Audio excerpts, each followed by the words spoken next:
All right, good morning and welcome everybody to class 1 of Oregon Society of Artists, or Oregon, what is it now? Oregon School of Arts. I like that better.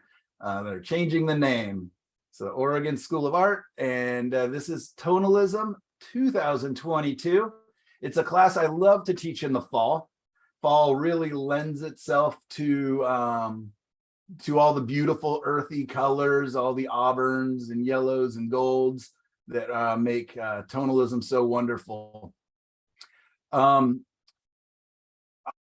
looks like we have 13 people joining us, which is amazing. I thought I would have about 5 or 6 of you just because of the change of dates and everything else. Are you able to hear me okay? Diane, are you hearing me, Edwards? Just a thumbs up will do. Perfect. All right, great. Yeah, so I set up a Facebook group, which we've done for the last, I think, 5 or 6 classes. And that is a way for us to share our work and for us to for me to be able to share the reference photos as well as any written literature or anything like that. It's also just a nice social group page where you guys are able to share anything that you find interesting or photos that you think other people might like to paint from. And I'm going to go ahead and jump over to there. I hope. I always got to remember how to use this. It's been a long time since I've used Facebook, all the way since last spring. So let's pop over to our Facebook page. Are you guys seeing the Facebook page now? Yes. Perfect. All right, let's get it back on there. So it looks like, well, it says 14 members, so that should be just about everybody. Is anybody not signed up or having problems still signing up on there? I think I had 3 students that as of yesterday were possibly not on there. Is anybody not on there? Maybe just give me a thumbs down and I will take a quick look. All right, I don't see any thumbs down. Looks like everybody's on there. Fantastic. All right, so our Tonalist Facebook page here might look a little different on your device, your computer or iPad or whatever it is you're using. Our primary area we will be looking at is the discussion section, which is what it's on now, which just kind of shows all the different things that have been posted by everybody. Here's some of Linda's beautiful sunset or sunrise, I think, photos. Diane, beautiful cottonwoods and the snow painting. Anyways, everything is there. Really nice section for that. If you go to the featured section, that's where I post kind of the most important things, like what I posted this morning with the Zoom link. Also, just kind of whatever emails, and I will make them featured. What will be constantly featured on there is a section where I will have a link to all of the videos. So that's really important. If you miss the class or you're just trying to figure out how do I find the videos, I will send an email with the link, but I will also be posting a link under the featured section and they will all be in one area. So that's a great spot to get back to find everything very quickly. The other important area is going to be media. So you can see all the pictures that we've shared with each other there already, as well as albums. Albums is quite important here. So references to paint from. I've already posted 202 photos on there, so you guys know how many paintings we're going to be doing in this class. Just kidding. But there's just a whole lot of different stuff that I've added on there. A lot, probably a number of you guys have seen in previous Tonalist classes or other things, but they're just photos that I've taken over the years. And then there's actually going to be quite a few new ones as we scroll down. It looks like it's taking its time loading there, but that's a great spot if you're just kind of, I don't know what to paint, or I don't have time to go look through all my references or whatever else. There's just all sorts of stuff. There's pictures from Italy, pictures from around the corner, pictures from off the highway going to the coast, just all sorts of stuff. And you're more than welcome to, during the class, use any of those as references and jumping off points to kind of get yourself started. Michael, are the So we don't have any. Are the videos going to be on YouTube also? Yes, so that's actually where I'll be posting the videos. I'll just post the links, will be in our Facebook group. So if you just post the link, it will pop you over to YouTube. Thank you. Does that make sense to everybody? So the videos will be hosted on YouTube, but I will send you the link. So all you have to do is just click the link and you will be able to watch it on YouTube.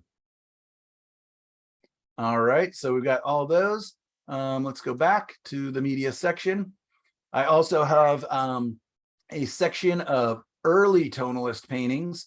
Tonalism started in America in roughly the 1880s, had its heyday kind of in between the 1880s and the 1920s. But it is still a style and a genre of painting that is going quite strong. So anyways, there's just a bunch of paintings on there. I plan to have a bunch of paintings by Whistler here soon. So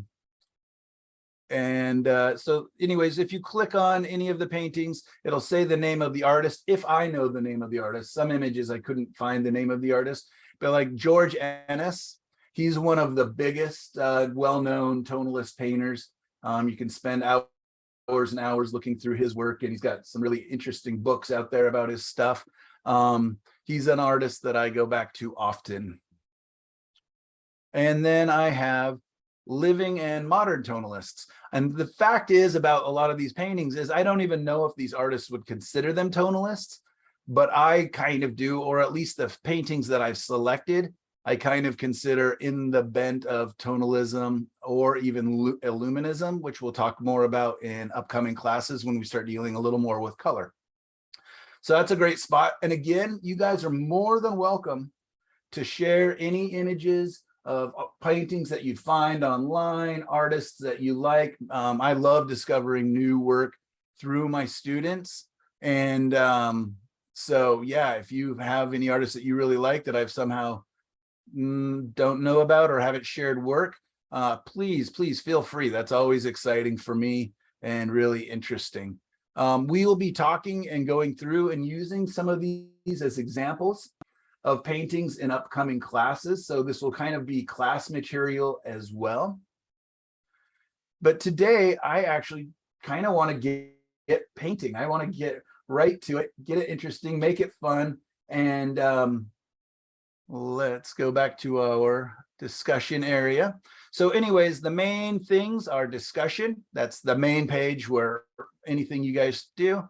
Featured, which is kind of the important notes that I want to share with you guys, the links for Zoom and the links for the videos as they are shared to YouTube. And then media is where, again, you can find everything that's already been shared. Instead of scrolling down to find a certain image, you can just come over here. And then the albums within there will have different areas. Soon I'll have an illuminist or a luminous area, and whatever else. Maybe I'll have an area with some of the text and different handouts that I'll have. Videos, I have never tried. I know Kate asked about this in a previous class about me sharing the videos onto here, so they're there directly. These videos end up being pretty long. The class is 3 hours. I do try to stop the recording each time we have a break, so that breaks it up into roughly 45-minute to 1 hour sections, which makes it easier to load to YouTube. It makes it easier for you to watch on YouTube. And so I will see if it's possible for me to load videos here, but it's been working fine doing it the way we've been doing it. So everybody good? Thumbs up. All right, you guys are awesome. Unfortunately, being the featured guy here, I don't see everybody's shiny little faces there. So if you did a thumbs down and I didn't see it, you can speak up and just say, no, I want to know more about the media section or whatever it is. So today's class is, I'm going to be roughly the very beginning of the idea of the introduction of design and composition, but primarily I want to deal with shapes and values, the very much the basic underlying structure of our paintings.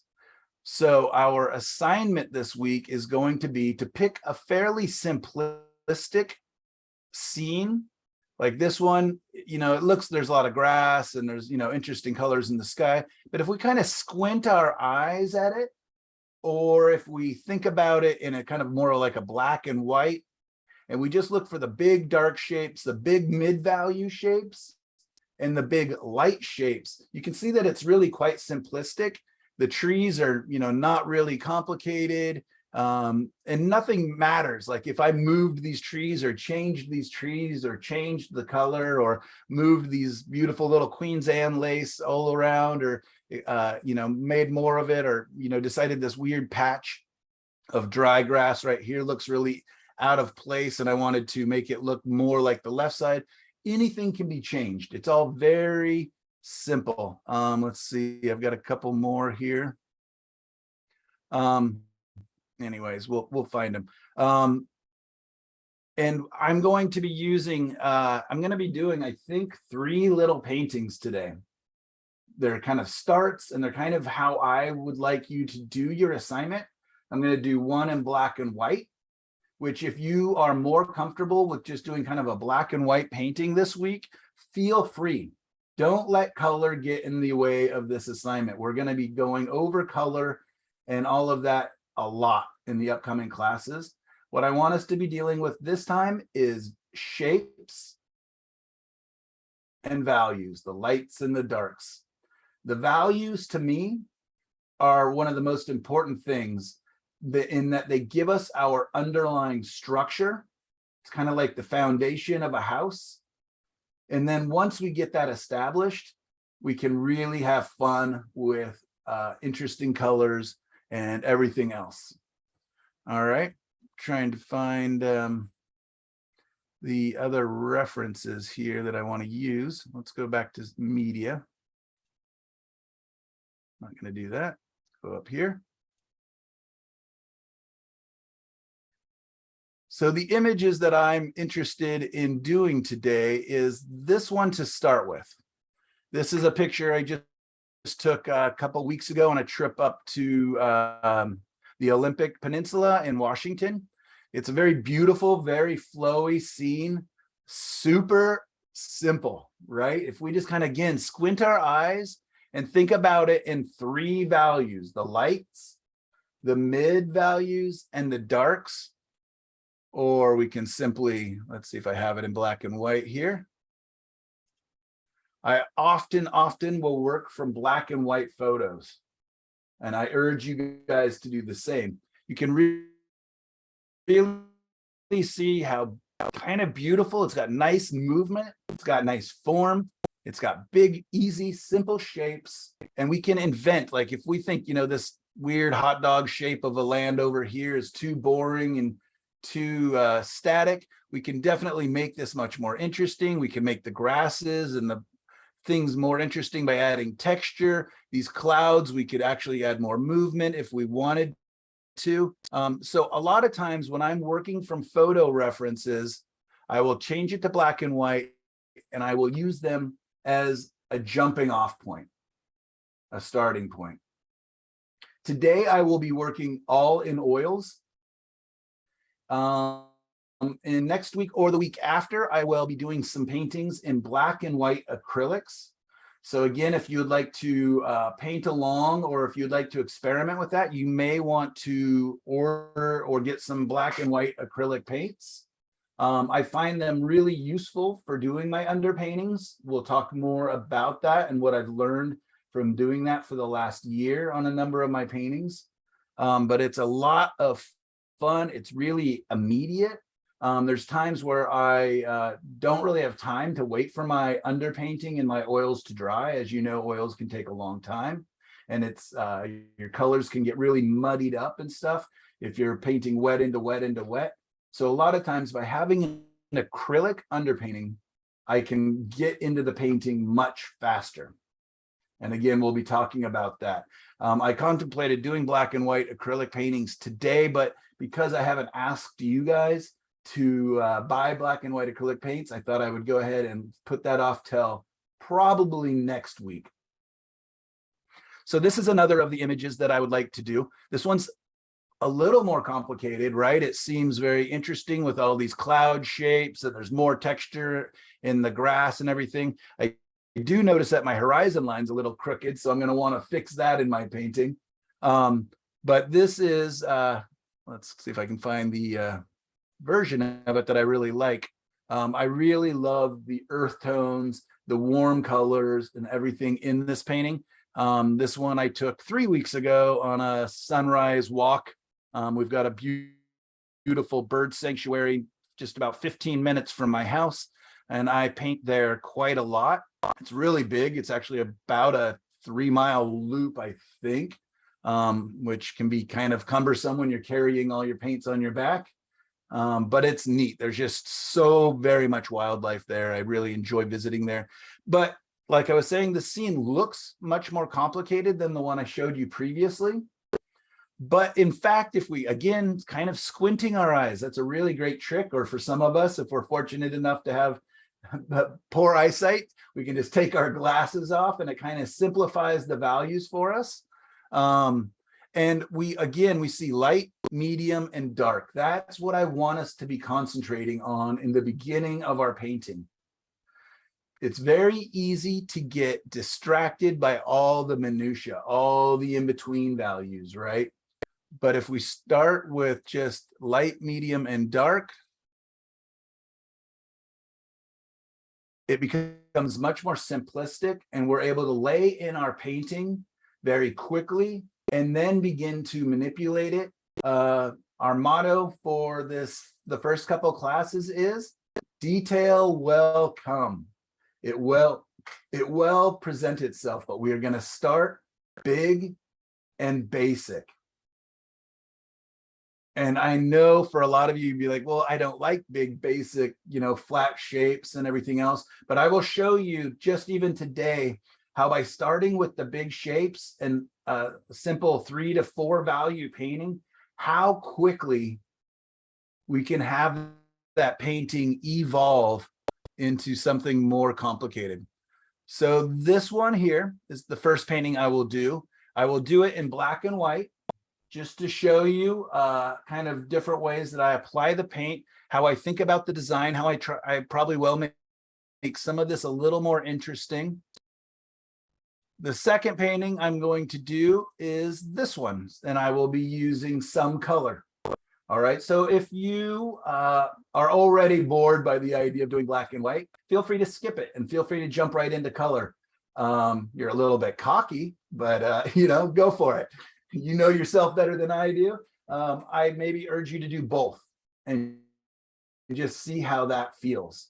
A lot of times when I start with a black and white painting, like I was talking about with acrylics, I will start with a black and white or a very limited color underpainting in my oils, and I will let that dry for a week or so.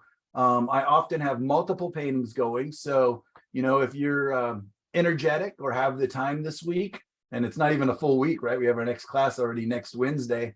You're more than welcome to do a couple smaller ones. The ones I'm going to be doing this week are 8-inch by 10-inch. I will be doing bigger paintings in the future.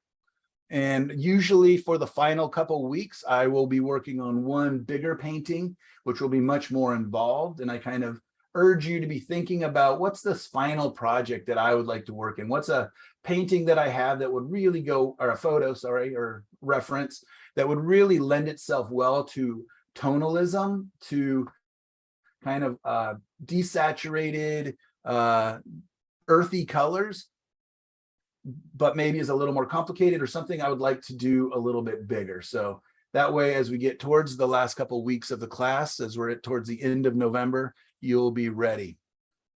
And again, you're more than welcome to use any of my references.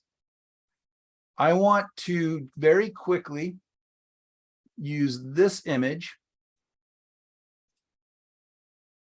and I'm going to drag it into Photoshop and show you some ways that I might think about editing it. I use Photoshop just because it's a great way to share very quickly with you guys. But a lot of times when I'm doing this, I'll be doing it with pencil on paper or ink on paper, or with even just black and white acrylic paint is a great way for me kind of figure out different ideas and different edits that I might like. I rarely work directly from my photo. I'm just not that good of a photographer or that lucky. Oh, it's not going to open this reference. Interesting, interesting. Why is that?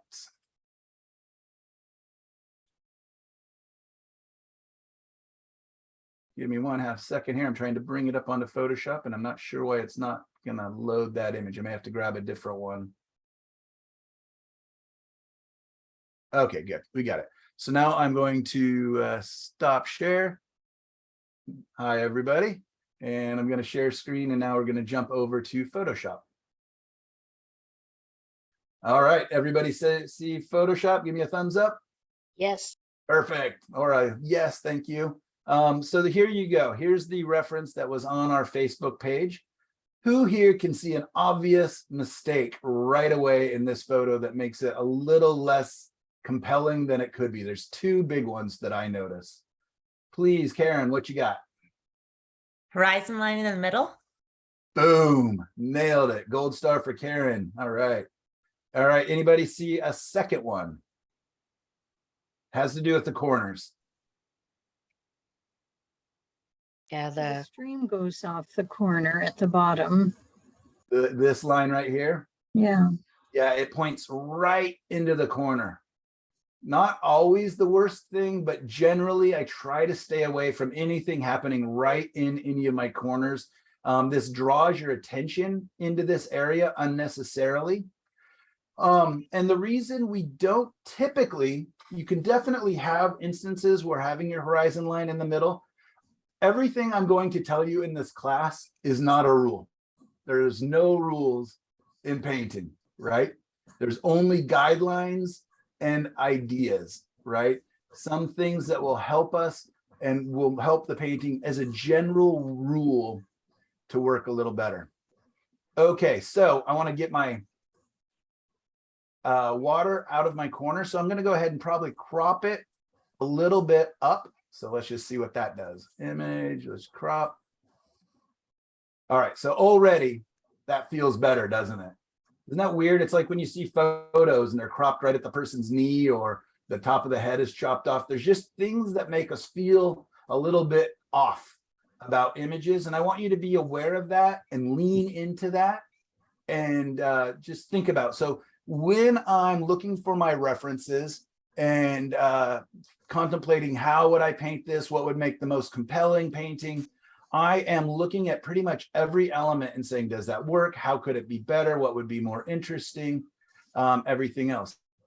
All right, my next question for you, wonderful folks, is do you think the sky or the land is more interesting in this reference? The land. The sky is too, it needs to be cut off, I feel, across. Perfect. Susan also gets a gold star. Susan. So generally, I either make a landscape or a skyscape, right? So I'm contemplating what's more interesting. What's going to help me sell this painting, both metaphorically and figuratively? I don't know if that's the right way to say it, but what's going to help me sell this painting to the viewer, you know, for cash, but also just for attention. You know, is it the sky that's going to make the painting really interesting and hopefully stop people in their track and make them want to look into it? Not in this instance. In some of the other references that I have of this scene, yes, the sky is definitely more interesting, right? Like that's the same scene, different morning, and Gorgeous. The sky is much more dramatic and much more interesting. Right? So in this instance, I would probably make it more of a skyscape. In this instance, I'm going to make it more of a landscape. All right. Typically, landscapes are horizontal, meaning going from left to right versus tall ways. So I'm going to, let's just arbitrarily kind of cut off part of our sky. Image, crop. Oh, whose heart rate just went down? Who just feels a little bit better about that scene, right? We've got it out of the corner. It's still telling us what's happening in the sky so that it's reflecting. Let's try something here. What if we really lean into the landscape? Still works. I still kind of like that, right? It's still really, now it's about the water, about these little bits of Queen Anne's lace, which I can extend and add in other areas. And it has this nice lead in, and it takes us up to this beautiful area. There's a bit of movement in this painting. I've got these kind of boring trees, so I'll probably want to do something with that as I'm painting it, maybe break up this shape. Let's see what happens if I'm gonna make that brush a little bit smaller. Let's do about here. I'm gonna make this image bigger so that you guys can see it on there better. There we go. I'm gonna make my brush even a little smaller. And again, I know you guys all don't have Photoshop and everything else. I'm just using Photoshop because it's a great way for me to share my thinking in a very quick manner. What I can do very nicely with Photoshop is I've got this clone tool. It looks like a little stamp right there.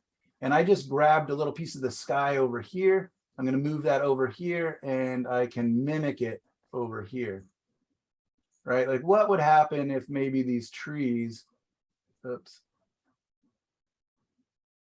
had some little breaks in them and weren't so solid? Would that be more interesting possibly? I think so. Yeah, already I'm feeling a little bit better about that. I can just kind of experiment. I will make up. Isn't that way more fun? Way more interesting. I can experiment with that later. You know, looks like a foot right now. Let's make a foot. Ta-da. But all ideas that I can do. I can also sketch really quickly if I was doing this on pen and paper or whatever else I could do. Like I've got this nice motion of the water going up to the horizon, and then it becomes quite flat up here. So my thinking is, what if I had maybe a little bit of sky? Whoa, big brush. That was a little more interesting, like maybe a little bit of movement in this clouds that would extend some of the shape. Right, you know, and it wouldn't be this color, of course, but I just grabbed that up from the sky. But it's a nice way for me to kind of ask questions like what's working, what's not working, what maybe could work a little bit better, be a little bit more interesting. Looking for my history brush here so I can go back and get rid of some of these. Not seeing it.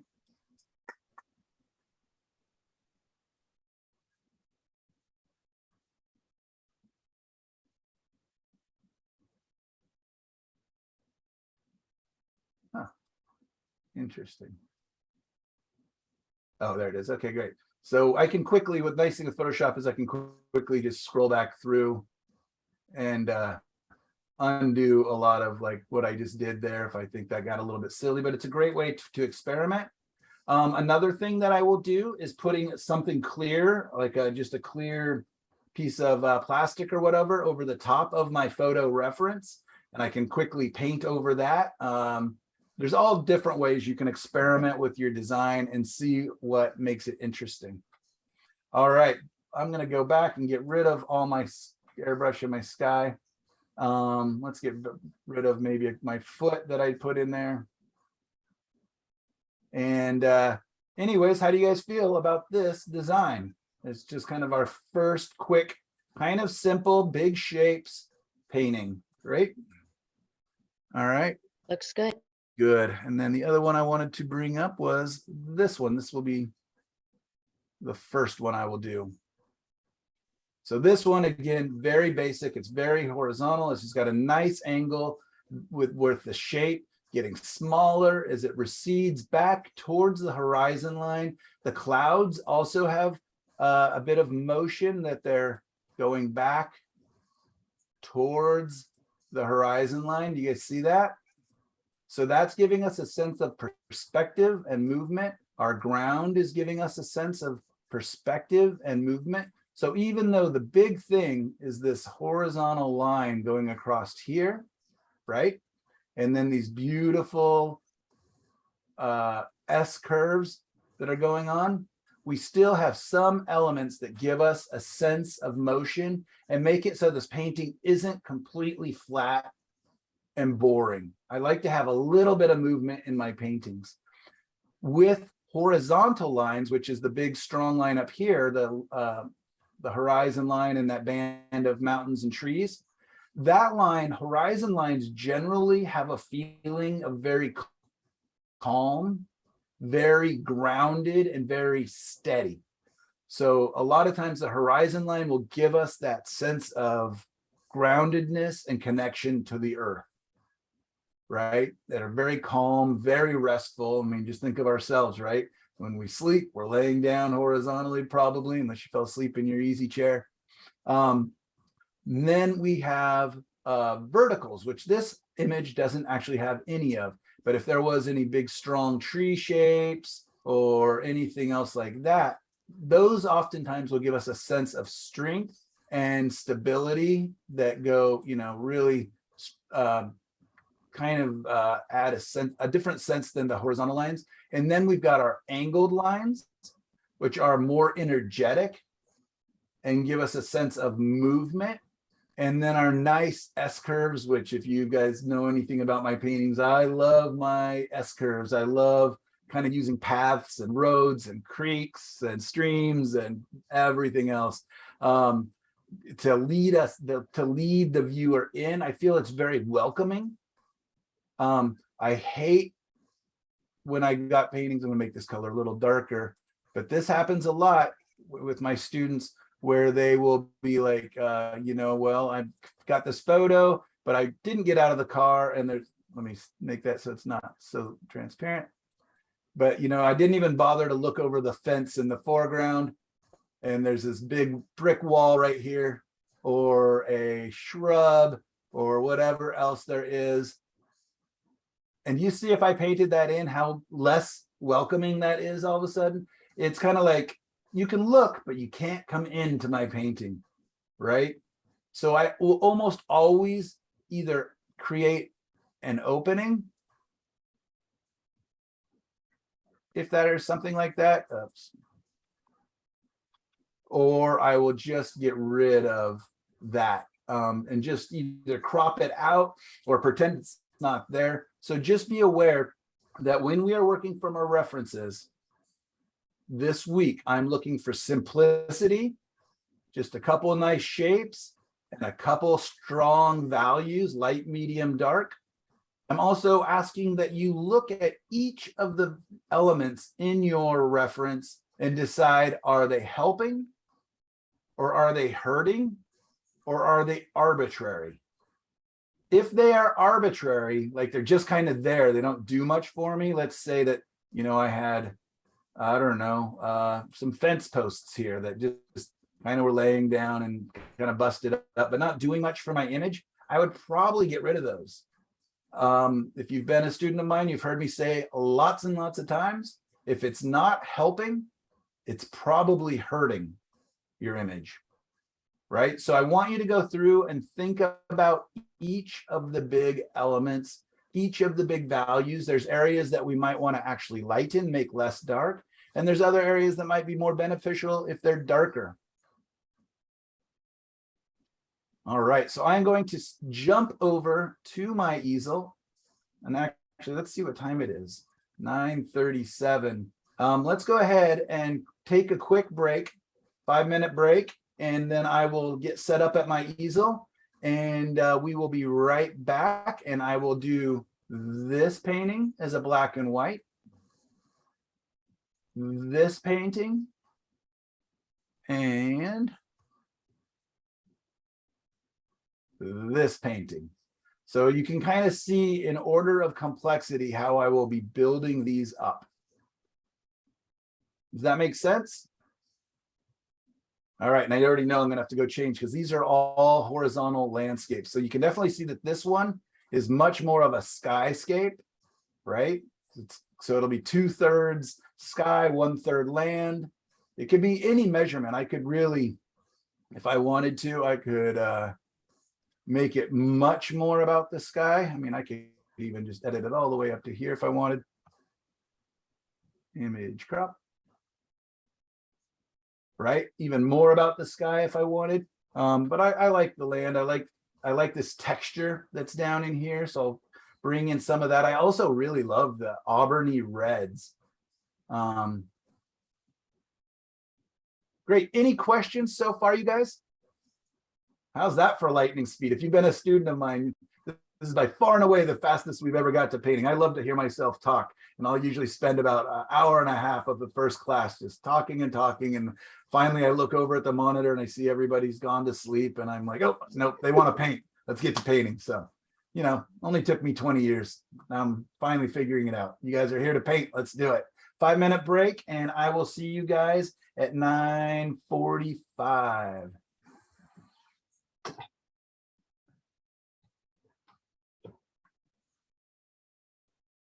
All right, welcome to part 2 at the easel. All right, so you guys are more than welcome again to unmute and ask me questions. Again, I love having an interactive class. I've stepped away from the monitor, so I won't really be able to see you guys very well, but I wanted to very quickly just show a couple examples. I love just doing little tiny paintings that are just primarily value-based. These are, you know, more on the luminous side where there's a lot, you know, stronger color and stuff, and we will be doing that. So don't worry, for those of you who like color, we will be working. You can see how just having a very strong value structure, lights and darks, you can really get going. These two paintings here were both done actually over gold gesso, which is kind of a fun thing to play with and experiment with. You can buy that online. But you can just imagine that they're not, that they do add some really interesting shine, you know, at different angles. And then I paint over most of the gold, but these were gold, and then I put black paint over those. These were actually gold even back here. I mean, were black, but then I went back in and lightened those up. So what I'll do is just very quickly get a design that I think is interesting, and then I like to add the color. Was that a metallic gold? Yeah, it's a metallic gold gesso, which is kind of fun. It does weird things and it takes a little bit of getting used to, but they're kind of fun. But anyways, these are just some that I had laying around really quickly that I just wanted to show you with a very strong, just lights and darks, almost just two values. Again, if we squint our eyes, this is really quite dark up here compared to the background. You can have a lot of fun. So just even if your painting is almost two values, just a black and a white, you can get away with a lot. And like I like to say, the detail will come. And the cool thing about starting with a black and white painting is it does not have to end as a black and white painting. So for those of you who've been with me, I apologize for the story I'm about to tell as I get started. But I want to talk to you guys about how important it was for me to learn about values. I was already a professional artist. Maybe I wasn't making a lot of money yet, but I was, you know, a full-time artist and painting, and I would go out plein air painting on location. And there's a group of us that would go out.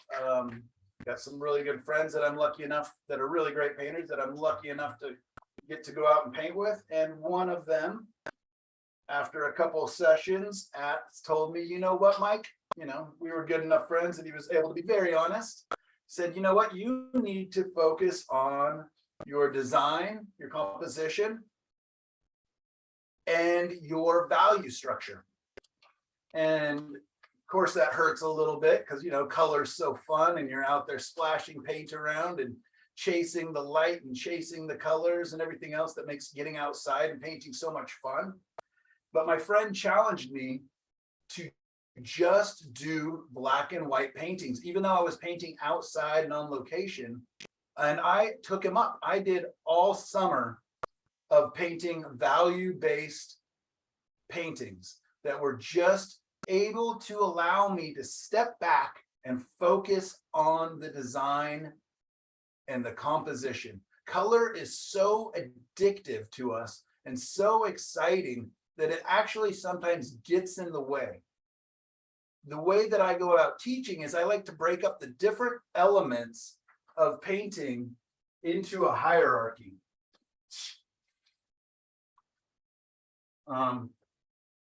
So if you guys can think of a food pyramid, right? I added the highlighter pen here. And with the order of importance from the bottom to the top, it starts with the main concept and the abstract design. Then above that is the values, and then the colors and temperature. And then above that, the very last thing is edges and brushwork, right? So that's actually the order of how I present my classes. And in Can you fact, send that to us, Michael? 100% I will. Yeah. I'll Okay. even send you a prettier version that doesn't have my highlighter all over it. Okay, thank you. Here you can see my notes, right? Composition, value structure, color relationships, edge contrasts, and details. Yeah, so the details get all the credit, color relationships get all the credit, but value structure and composition are by far and away the most important. I say that they are 70 to 80% of the painting.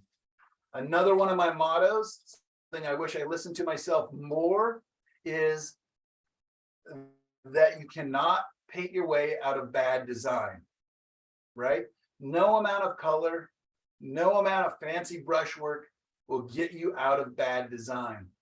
So it is worth spending extra time in the beginning of our painting, or even as we're contemplating our painting, to really focus on composition and design. This one is really quite simplistic. It will probably need some color to make it interesting in the end. And after it's dry, I'll be able to show you guys how I might go about doing that. But for now, we're just focusing on the big shapes, big values, big design. All right, so let's go ahead and get started a little bit here. I've got my colors up here. These are a very, very strange palette for me. This is not my typical palette, but I thought it might be kind of fun. But my main colors, or two paints for this one, is the white, titanium white on the end here, and I've got ivory black over here. So for this painting, that's what I'll be working with. I'm going to ignore these middle paints, but I'll be getting to those in the next two paintings. All right, just so you're aware. So let's bring down some of this black so we can use it using a palette knife so that I don't pollute my big piles of paint. Nothing worse than, polluting your big pile of paint, and that happens a lot easier when I'm mixing with my brush. This little bit of advice that I'm giving you right now is a do as I say, not as I do, because you will definitely see me using my brush for mixing a lot. But by using a palette knife, I'm able to very quickly and very completely clean it off with just a paper towel, so that it's much cleaner than mixing with a palette knife. So I've got my very dark and I've got my lightest light. Now I'm going to go ahead and mix up some in-between gray. I'm going to get a decent pile of it.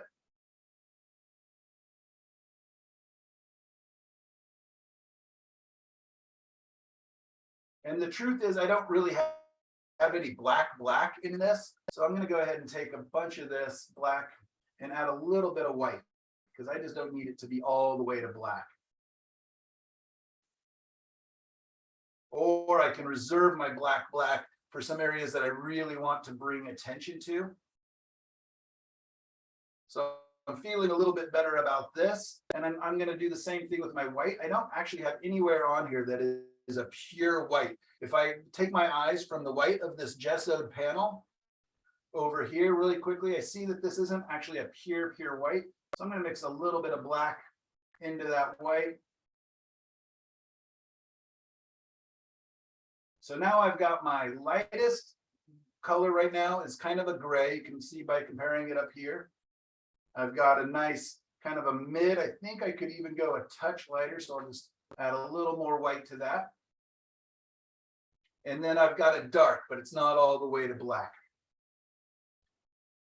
All right. For those of you who've been with me before, what is my most important and first mark I make when I do landscape painting as a general rule? The horizon line. Horizon.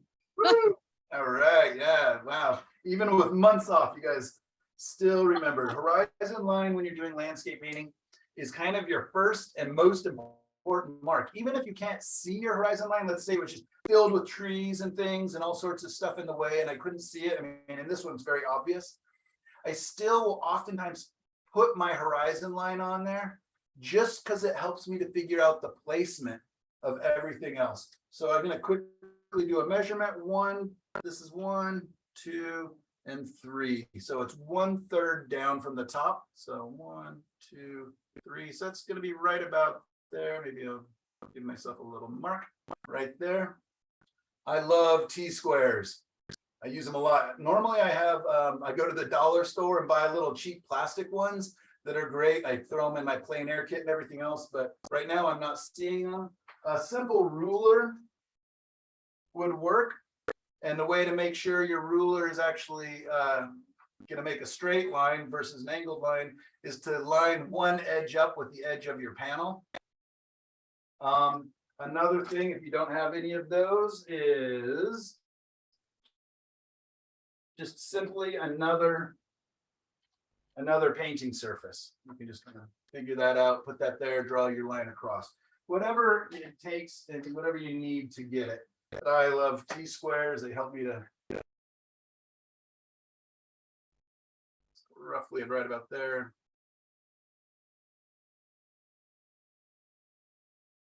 And I can go ahead and test that the other way just to make sure.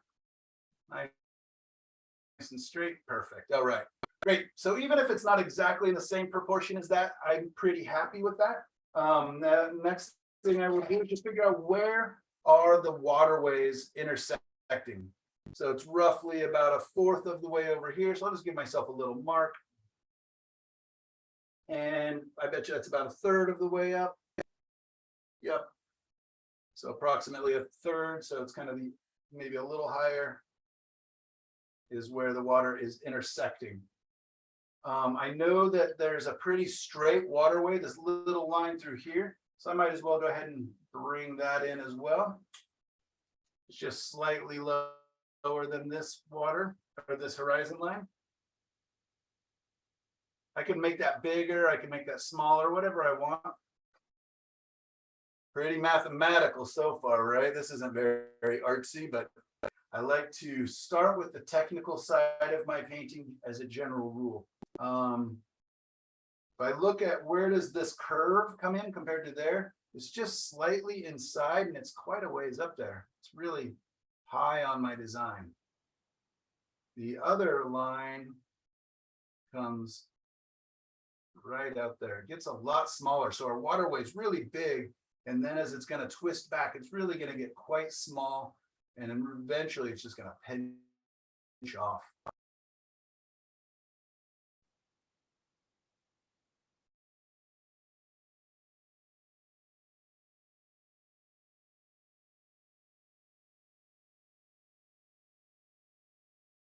It's always funny having the camera because normally I would stand in front of my painting, but I'm off to the left side. So it's always a little bit interesting for me to get used to. Just because otherwise I'd be blocking the camera.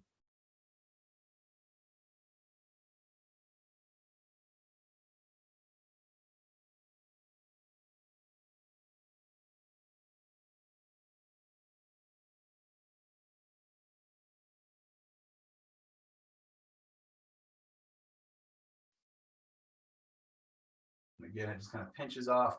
It becomes quite horizontal, meaning that the top line of that creek really kind of flattens out. It connects to the water just about there.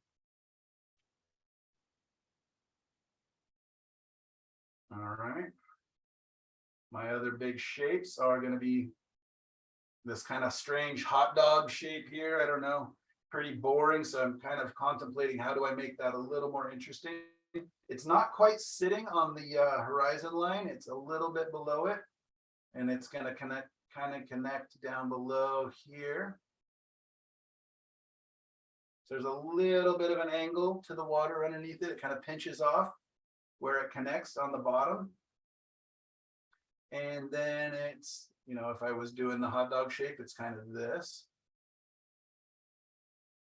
I don't like that, so I'm going to break it up and make it a little more tree-like. Maybe these trees are a little bit windswept, so they kind of go off at an angle. So I get a little bit of an angle right in there, and I can just kind of make that pretty solid.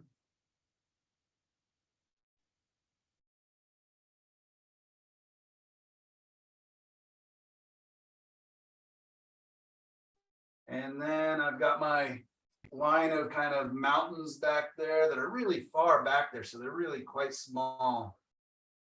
And so I'll just drag that across. Maybe make it a little bit interesting, not perfectly a straight line. And maybe I'll even play up a hill over here, just slightly. And I could even make these trees a little bigger if I want.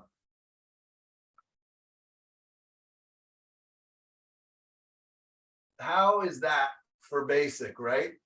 Who is just like, wow, that is so cartoony, so simplistic, and so simple. But that's really it. That is the foundation for this painting. That is the big shapes. What do we have? We've got the water, one shape, sky, two shapes, the land, 3, 4, and this 5, and maybe this dark line across 6. So it's really quite simple. And that's how I like it. I like my landscapes, even when I'm painting outdoors. And I'll show you really quickly one I did yesterday out at Sauvie Island in plein air. I like to try to simplify things as much as possible. Nice fall colors out there, but it's really just a couple big shapes and a couple big values that let me jump into this painting quite quickly. I think this painting was probably started and completed in not too much over an hour. But by getting in my big dark shapes of those trees and the reflections kind of and different things like that, I was able to jump in and then mix up my colors and put those across the top. And then I came in with the sky and everything else really quickly. So I use this technique a lot in painting. It's just how few shapes. So I will oftentimes link my darks and link my lights to kind of simplify. So how few shapes can I get away with, and how few values can I get away with without becoming too boring, or just, again, knowing that once I have that foundation, that structure in place, that the detail and the information will come. All right. So I'm going to go ahead and mess up these darks. I'm going to start with my darks, and I'm going to add a little bit of texture and a little bit of information there. I typically, when I paint with oils, will paint from dark to light, which is very typical for most painters, dark to light. Also, I like to think thinner paint to thicker paint. So a lot of times my darker paints will actually be a little bit thinner, which can mean that I add just a touch of paint thinner, which I have right here. So you'll see me dipping over there every once in a while, which will also make the paint a little bit slicker, a little bit slipperier, so that I can speed up the process a tiny bit. Also, it keeps the paint a little bit on the thinner side.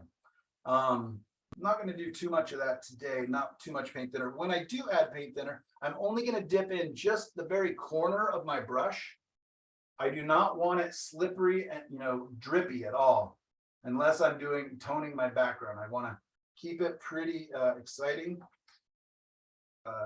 or pretty, so I can build on top of it. If it gets too drippy, like if all of a sudden my oils look like dripping watercolor paints, it's very hard to apply any paint on top of that, because you created a very slick surface. So what I'm going to do now is I'm going to look into some of this structure of these shadows. I got my lines, but that's of course not what the edge of this bank looks like, or even the edge of this bank down here, little bits of grass and texture in there. So I'm looking to the darks, and again, the darks will give me my structure.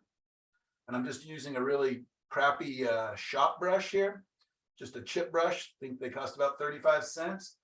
And it's really a bad top of it. But what it does is allows for just kind of a messy, quick way to kind of load in.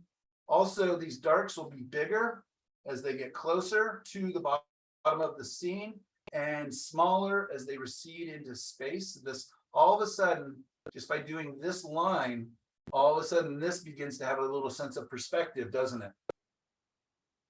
Let's do the same thing with our grasses in the foreground here.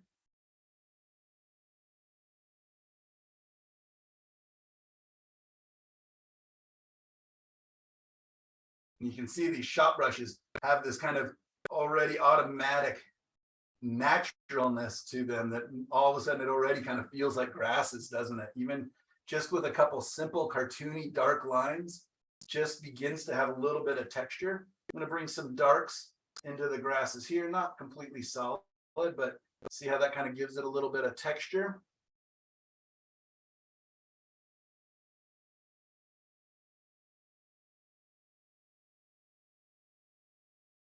All right, I'm going to do the same thing to my trees and kind of that breaking up a little bit. All of a sudden they're a little more interesting. I can zoom in a little bit so you can begin to see the texture. And I'll probably leave the back hill pretty smooth because the trees are so far away, you're not really seeing any detail or information. I'm going to add a little bit of texture, some kind of lines of where the grasses are kind of coming across, which will help to kind of create this idea. And they'll mostly disappear, these lines that I'm putting in now. But this is kind of to help me to keep things flat. I know that this is a very flat field that this little slough is going through, or whatever, this little creek.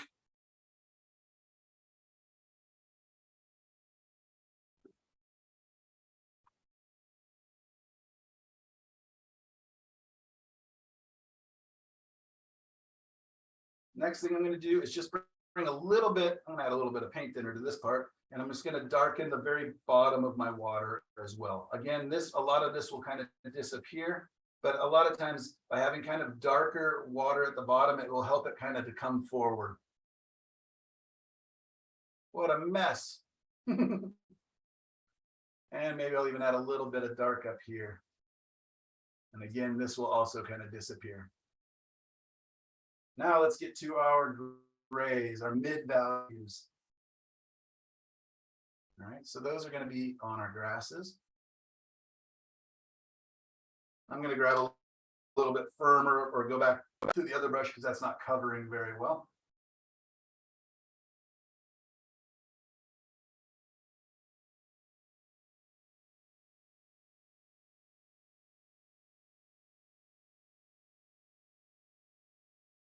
And I'm already feeling like maybe this gray is still a little bit on the dark side, but I will kind of come back in and lighten that up as well. Again, dark to light. And I know that I can put the paint on top of each other. Add a little more of our light into that, lighten that up. Just so that you guys can see the difference between the light and the dark areas a little bit better.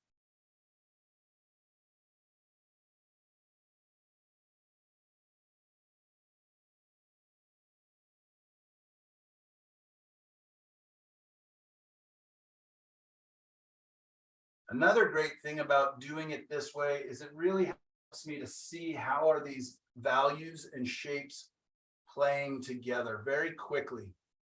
It's very malleable if you're using oils. If you're using acrylics, your work time is a lot faster. But the cool thing about acrylics is you can layer on top no problem. So I'll show you that again when I get to working with black and white acrylics. All right, you guys can kind of see what's going on there. We've got our sky and our reflected water, some line of reflected water back here, hills far in the background, band of trees that are a little closer on the left side, and then our field that our creek is kind of meandering its way through. Let's add a little bit of this gray into the tops of our sky a little bit. I'm going to bring some of these clouds in a little bit. Also going to do the same thing into our water.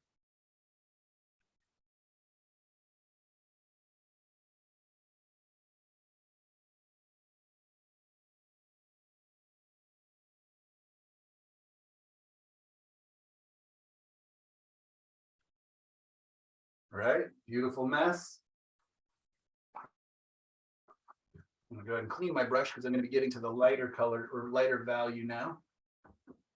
And I'll go ahead and dip into there. Let's get our sky and our water in there.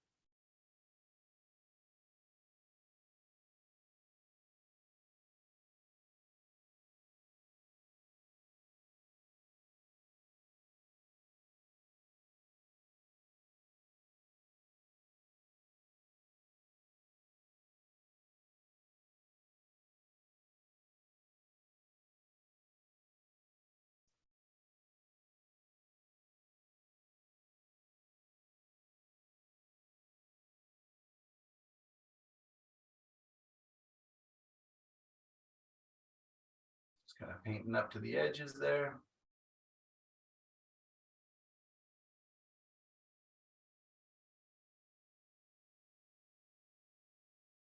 All right, now we've got a sky. Let's add that water in as well.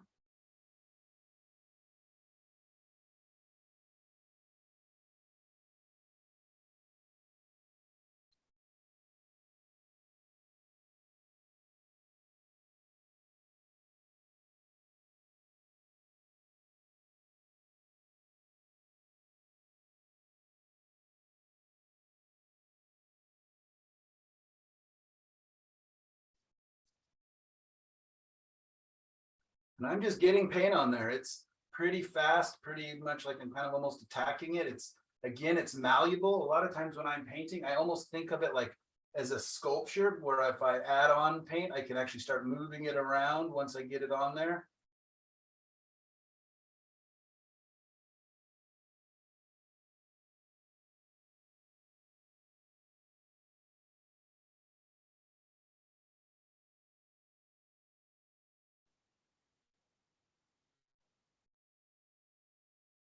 Something that I'm working on personally in my painting is actually using more paint. I'm a pretty thin painter. I apply my paints pretty thin. So something I'm trying to work on is actually using more paint. And oftentimes I can kind of do that in the beginning of my painting if I'm feeling confident enough. Otherwise, you know, still painting from thin to thick, but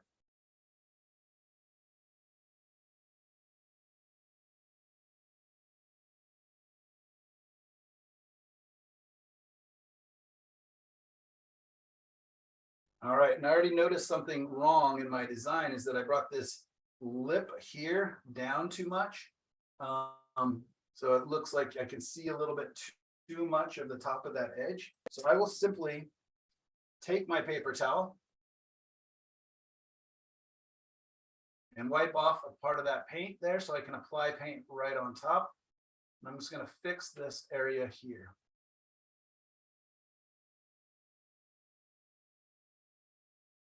So because I haven't spent much time on this, I would rather fix things now as I see them, or take my dark line up higher and then less. And I'm going to take the bottom of this creek up higher, the bottom of the edge of the grass up higher as well.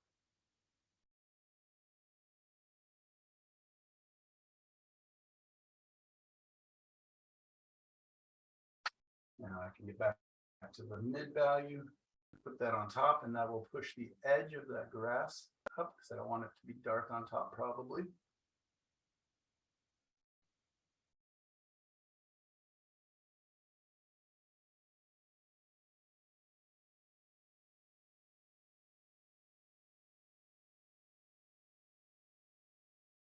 All right, that feels a little bit better.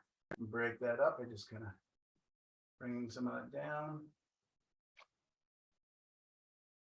Add more of that skylight.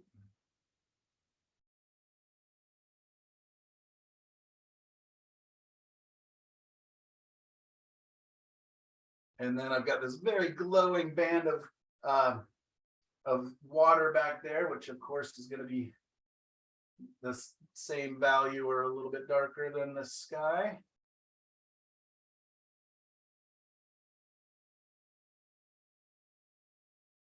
I might as well grab a littler brush because it's a little shape.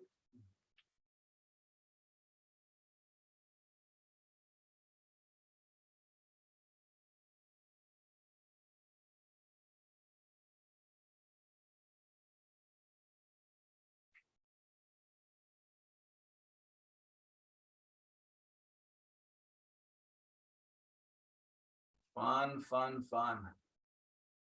I love how the landscape just kind of appears. It starts off so rudimentary and basic, and all of a sudden it starts to get implied detail, implied information. So there we go. I'm off to a good start already, I think, personally. You guys may have, differing opinions, which is great and fine.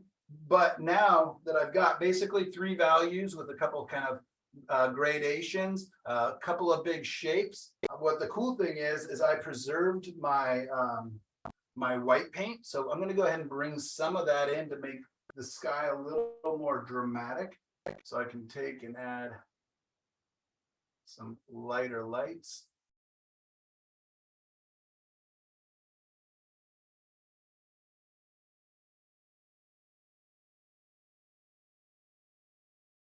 Breaking up those big, heavy clouds up there.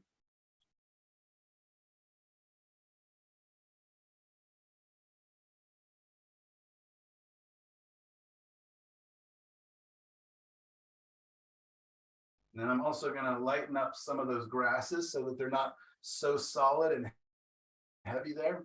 So I'm just lightening up that by adding white back into these mid-value grays. And just for speed, I will go ahead and just grab just a different big shop brush and cover big areas. And let's get some of that grass a little more textured, a little more interesting.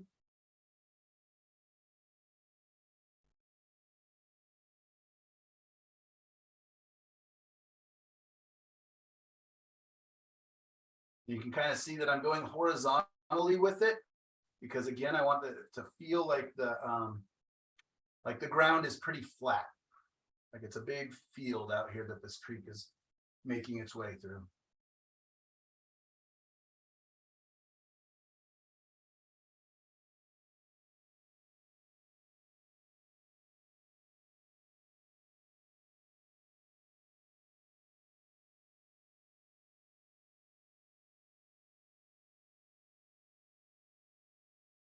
I can change some of these brush strokes to make them a little more feel like they're kind of in the water.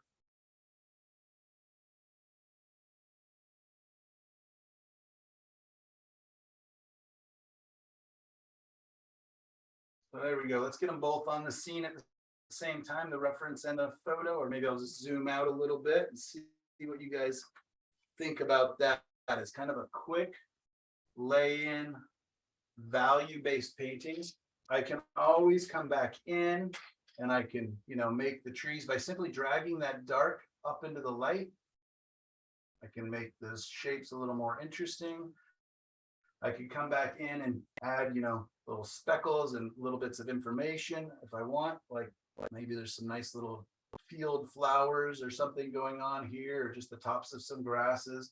The detail will come, right? I started off with very big, basic, rudimentary shapes.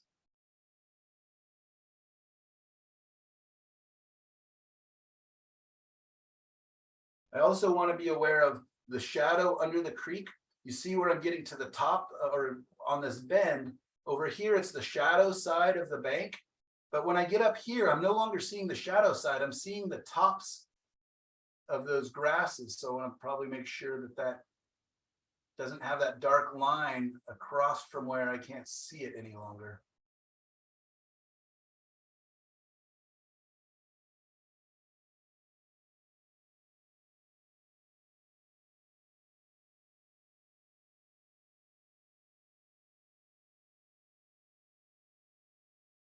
All right, so can you kind of see how that actually looks like now? There's a little bit of detail going on within that black and white painting.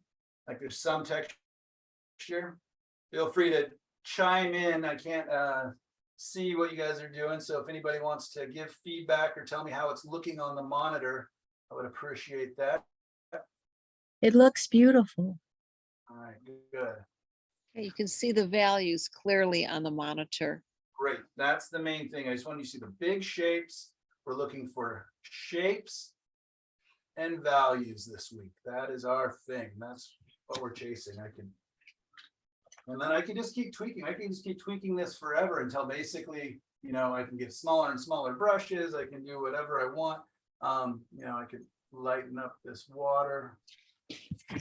Your light source is there in the right behind the mountains, kind of? Kind of over here, yeah, kind of coming across. It's not a, it's a very overcast day in the photo, you can see, but yeah, just a bit of light striking through. So if I was adding color, you know, maybe I would have a little pinker, a little yellower down along the band, which is probably what I'll do when we get back to this painting after it's had time to dry and set up. And then, you know, and then get cooler, purple or bluer or whatever, grayer as it comes across. I can have it so that a little bit of the light is striking across the tops of these trees a little bit if I want. So it can be as much light or as little light as I want.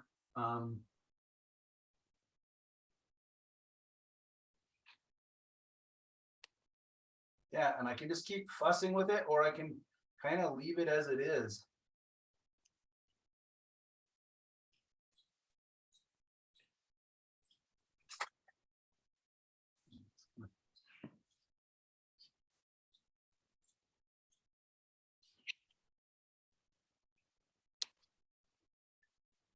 I've got a lot of little white speckles from the gesso, so I'll just quickly kind of brush those out so that I'm not dealing with that when I do get back to the painting.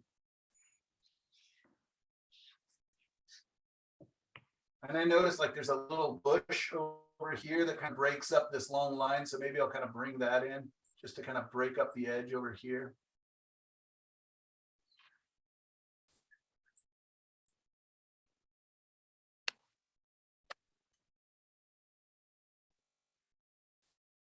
Don't want it quite so dark, probably. I don't want it to grab so much attention.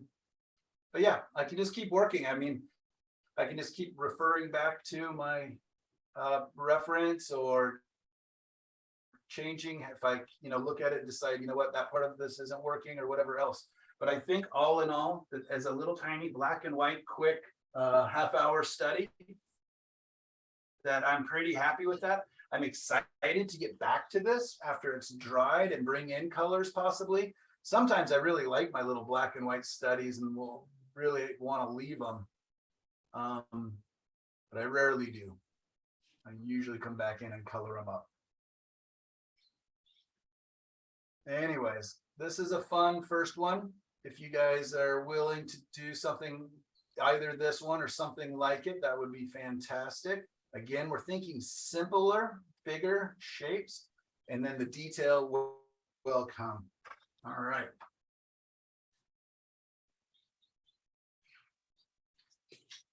And I'm going to go ahead and take another quick little break while I set up for the next paintings. I'll make sure I've got my printout and everything else. So let's take another 5 minutes. I'll stop the recorder and then we'll have part 3 of class. Great. All right. Welcome back. Part 3. And this is going to be the creek that we edited on Photoshop. So my printout is the original version, which His shop's is, you know, better half and and better. half, and the creek going right out of. Uh-oh. I'm not muted. Thank you. That's all right if you're giving compliments. Yeah. So I'm Telling my husband. Real simple way to edit is I'm just going to simply fold my design. So now my creek is no longer in the corner. And then we're going to fold the top. I'm looking for it to be about the same format as over there.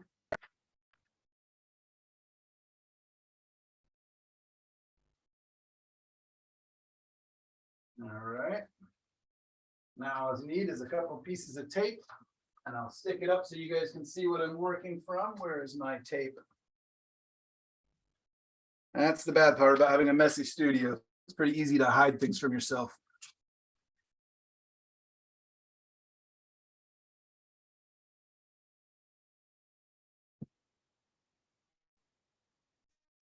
All right, couple of nice little pieces of Scotch tape. So we can stick it up so that you guys can see. Sorry, it's a little bit on the smaller side now that I've folded it. But we're going to do the same thing, but this time we're going to use a little bit of color. Oh, it looks crooked.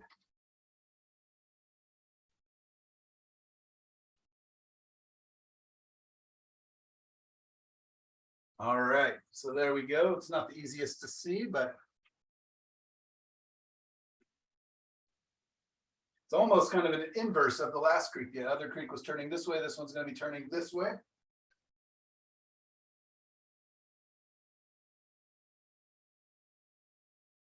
And this time I'll be using probably a bit of all of the colors that are up here. This is, again, a weird palette. Feel free to use, if you want to do color, any colors you want on this week's assignment. Color is not the goal, okay? It is shapes and values, right?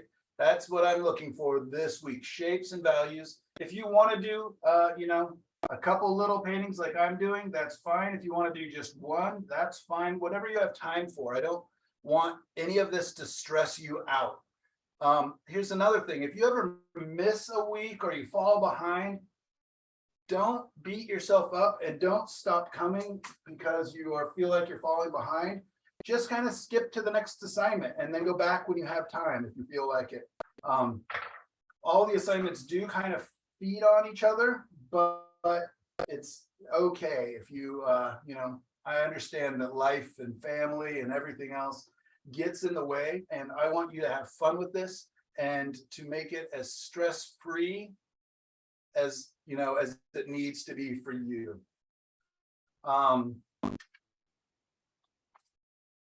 Let's see, this time I'm going to draw with an earth red, which is a transparent, it's kind of an oxide red. So I'll use that as my drawing color. So I've got a transparent earth red, and then I've got a burnt umber, which is a much more opaque, strong brown. I don't use that color very often on my palette, but I do like it, and it sure mixes nice, especially when you're dealing with kind of the more tonalist feeling. So this is going to be about a third of the way down.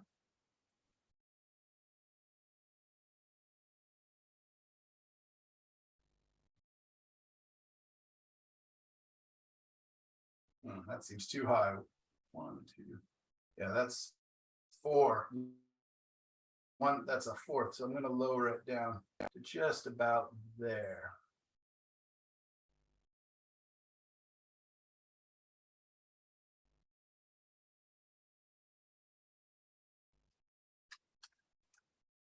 And then I'm just going to take a tiny bit of paint thinner onto my paper towel and not get rid of that. I don't care if it's there a little bit, but get rid of it mostly.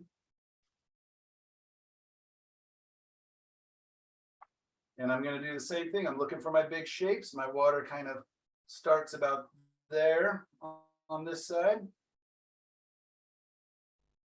And probably right about there on this side. Comes all the way to over here is where the turn kind of takes place. And then it's going to end up all the way up here. So you understand those marks? So this mark here is kind of where my water comes to the edge of the surface over here. And I could probably even raise that up just a tiny bit. Then this mark is where it comes to the bottom. This corner, pretty important, is this mark roughly. And this mark is where the dark of the creek, the bank that I can't see the water any longer, kind of runs into this bunch of trees over here. I'm thinking big shapes to little shapes. I'm trying to keep it pretty basic. So it's kind of roughly, this creek isn't as perfect as the other one. This is a wetlands, and well, I guess they both are, but this one's a little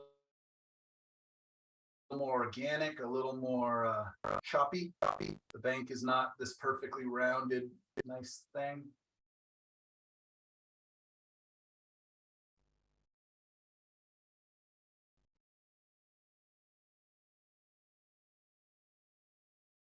I can make it really clean and perfect if I want to, or I can make it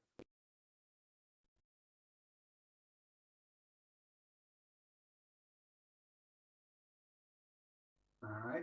Most all of these lines that I'm putting in here, again, are notes for ourselves. All right, it goes up. The creek kind of disappears right about there. Comes up. My trees kind of come down. These trees on the right side are just a slightly bit lower on the horizon line than the trees that are going to be on the left side. I'm also just making them a little bit different, a little more interesting, I hope, than that just big bunch of dark mass there. So I'll have kind of different elevations on it. I might have, I'm going to give it a spot maybe where the creek is poking through there. So this probably will kind of remain open as if the creek is going back and into there. Does that make sense? And then let's just give it one more little area of opening, probably right about there. So it's not just such a solid dark mass. All right, I've got a couple little trees in the mid area. Don't love them because they get kind of spotty, but maybe I'll put in one or two. And then they kind of get bigger and they come a little bit closer as they get over on this side.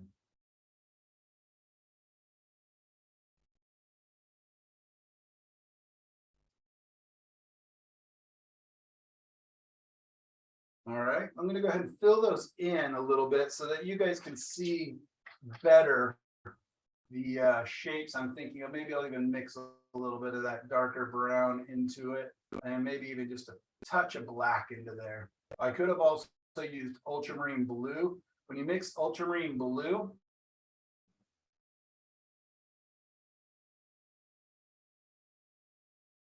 with either of these browns, it becomes a really great, on this assignment, you can make a very, very dark, just look at it. I mean, that's basically almost just as dark. And in fact, that's how I made my darks for years and years and years.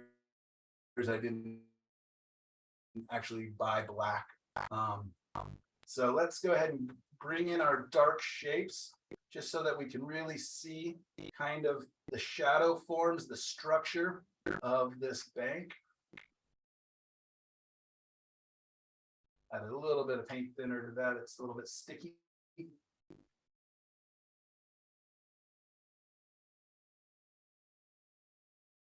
And again,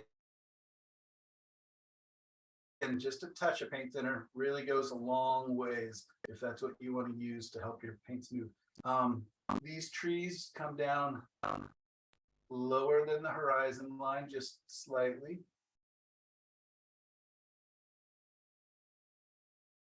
And as do these, but they're not as low. So if I'm comparing the base of the trees compared to the horizon line, right, and I'm letting these trees come all the way down to here, then these trees aren't going to be quite as low over here because they're a little further away. So by having them raise up on the horizon line, a little higher up towards the sky, the base of these trees, I can create the illusion of them going back in depth, in space.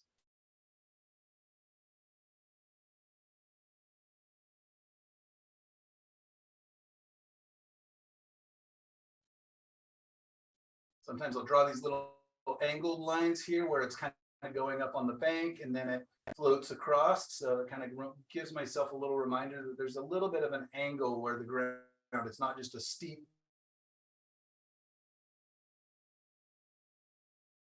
edge of a cliff, but they're kind of, they build it and then they flatten off on the top here. Again, a lot of these lines are just kind of, for me, they'll kind of disappear when I start adding information, notes.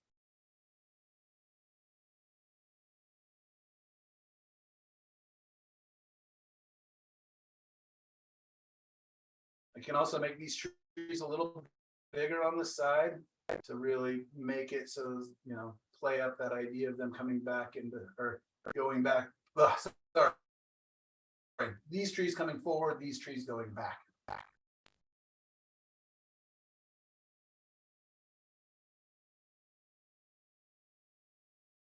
All right. There you go. We've got kind of the idea of a design already. Just a couple quick marks, and we're kind of off to the races in a way.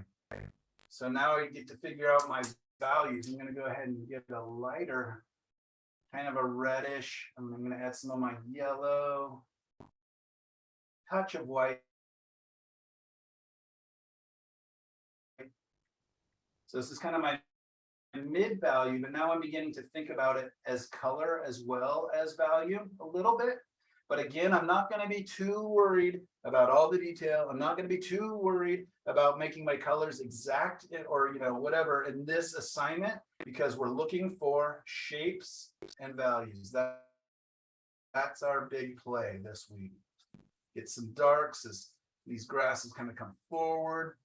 And we're going to talk about that in future classes, about best convey in a very simplistic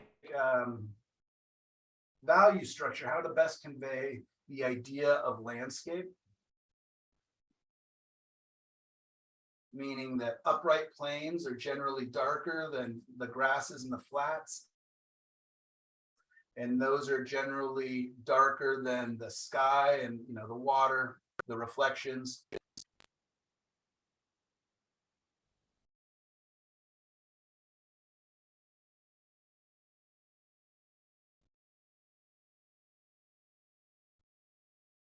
I love the transparency that kind of shows through, where a little bit of that white of the canvas is kind of not showing through like speckling, but the light of it is able to come through some of these colors. Some of these colors are more transparent and allow some of that canvas to kind of reflect the light back to us.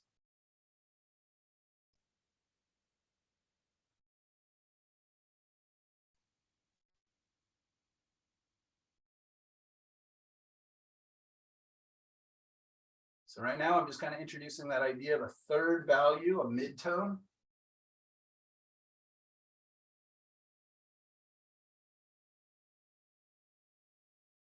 Is that Indian yellow?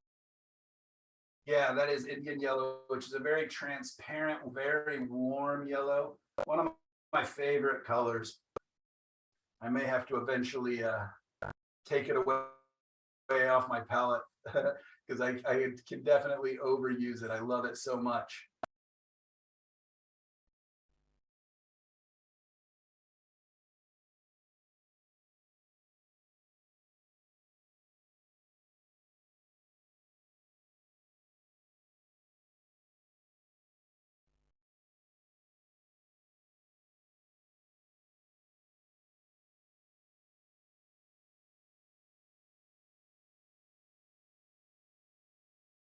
All right, so you can see I let it radiate a little bit between the, you know, on my midtones from the lighter area further back to kind of the darks as they're coming forward.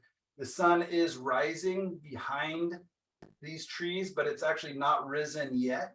I'm there before sunrise, so there's no real strong light source. It's kind of it's coming from the back, but it's not super strong yet. Right now, that lower left foreground really looks like some cool rocks. It does kind of, you're right. That's funny. All right, I'm going to use my Indian yellow and a lot of white. And a lot of white. I'm going to mix first a tiny bit of my transparent earth red. You know what? I'm going to go ahead and add a little bit of red onto this just so it's a little clear. I don't want it to be quite as muddy. So I'm going to take a tiny bit of quinacridone red and add it to my palette just so that I can get a tiny bit of red along that horizon.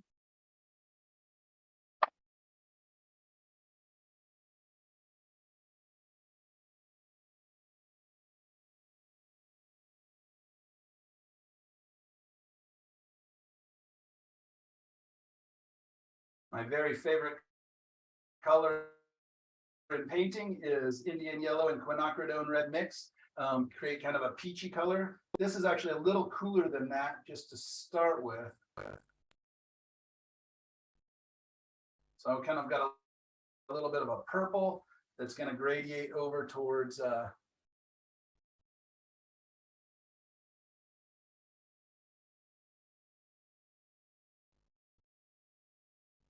pink, and then the warm yellows that we're seeing in that sky.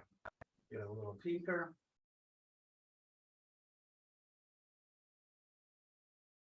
And it's just going to be a kind of a thin band that's on the horizon line there, as there's a little more atmosphere right along the skyline or along the horizon line back there. And then now that's going to get warmer, meaning more yellow, more towards, now it's kind of getting into my favorite color, the peach colors. I just love peach color or salmon colors. I've had people tell me that they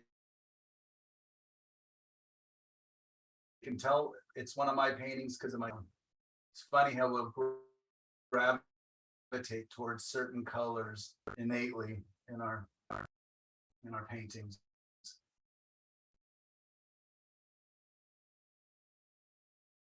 You can either embrace it or fight it, whatever, you know. Sometimes it's working for you, sometimes it's not. Now we'll get towards the yellows.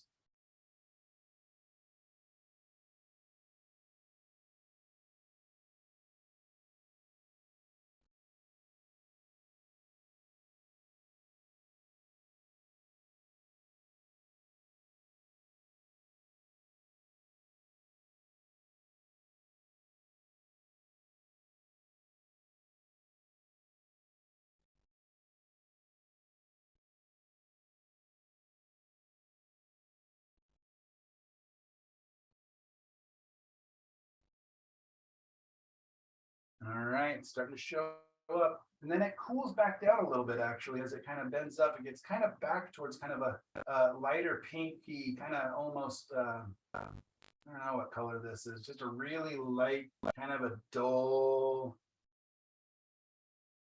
peachy pink.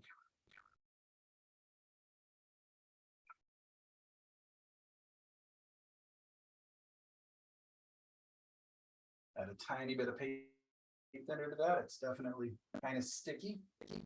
Students often comment that I don't have to load my brush that often compared to a lot of people or to other students. And that's just because I mix pretty good piles. I've got quite a lot of paint on there. It's definitely easier to paint when you use paint, when you're not stingy. I know paints are expensive, but my reminder to myself when it comes to that is the most expensive paint is the paint I don't use. So I want to make sure I'm using my paint, and I go through quite a bit. I have friends that go through piles and piles and piles more, that paint much thicker than I do, or paint much larger, whatever it is. Now, as my water comes down, it's going to start cooling down, and it goes towards a gray. And it gets really quite dark as it comes towards the bottom.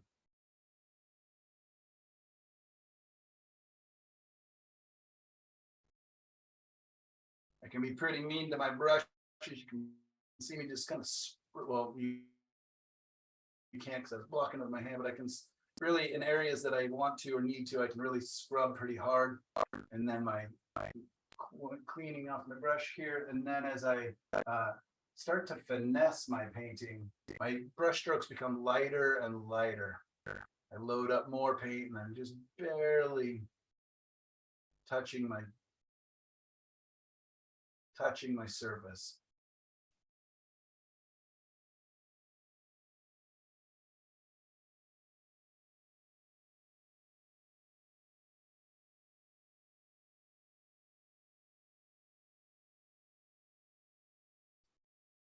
All right, so hopefully we can see the gradation in color as it's going back.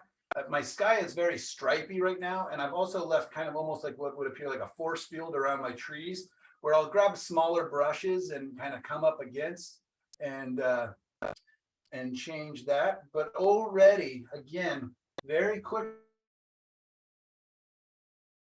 I don't know, I think I'm about 22 minutes into this painting, and I've already pretty much got it covered. I've got my big shapes, my big values, and the beginning of a color relationship kind of established.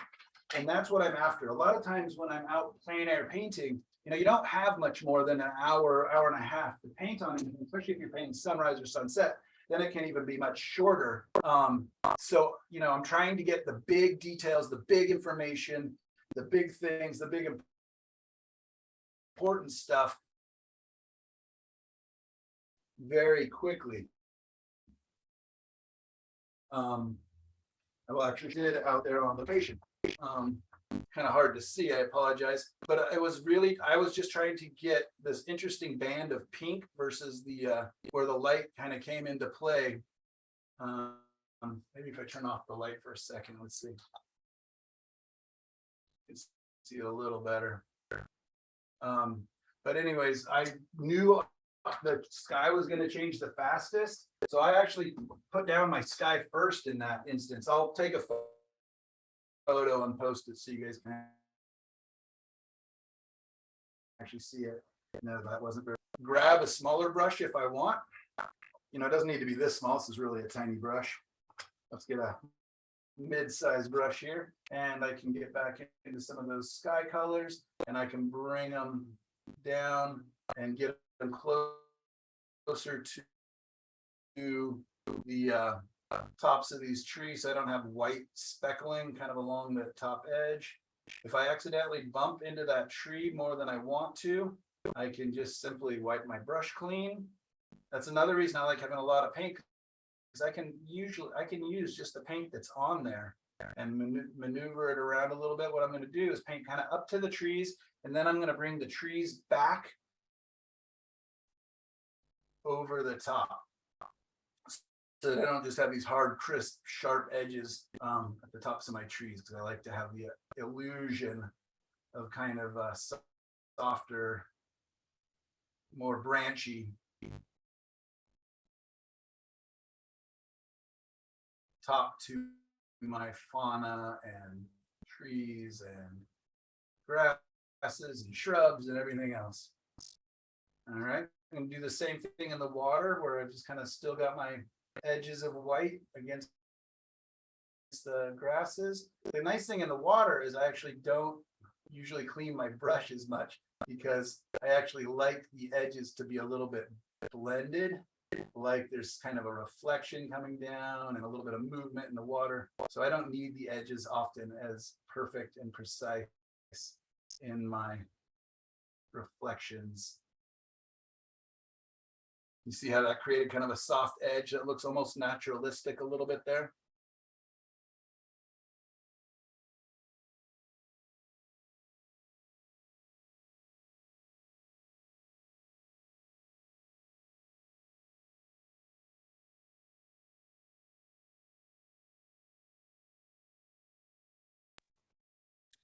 The area to the left right of where now- you're working that looks like rocks, is that because you made horizontal strokes? Yeah, let's brush that down. There you go. Yeah, that's true. So that is something I'm trying to be aware of when I'm painting on video is definitely the glare changes. You can see, watch this, when I put a horizontal brush stroke, it becomes a glare. So vertical brush strokes, just by how the lighting is in my studio, definitely are easier to see. Sorry, Michelle, took the rocks away.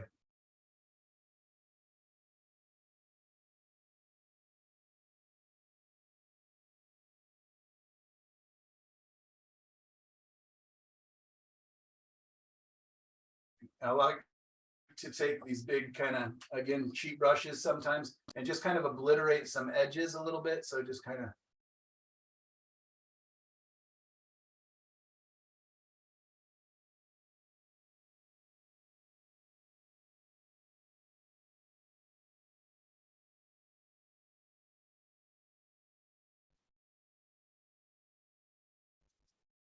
So you see by just kind of doing that, I'm just kind of softening the tops of these trees a little bit.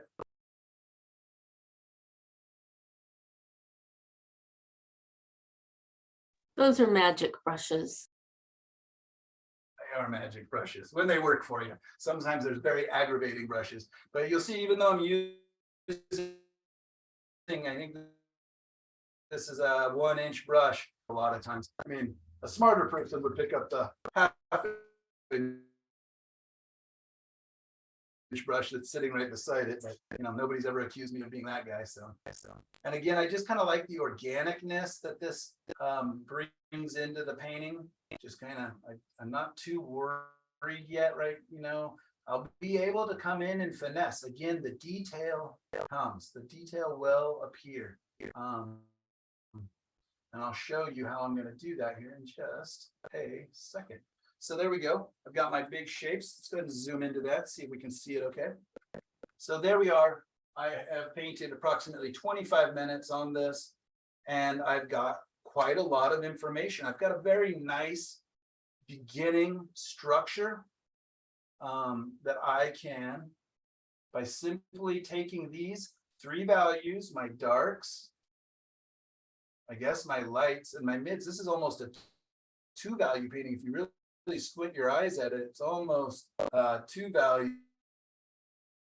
But let's go ahead and bring in some lighter colors on top of those grasses.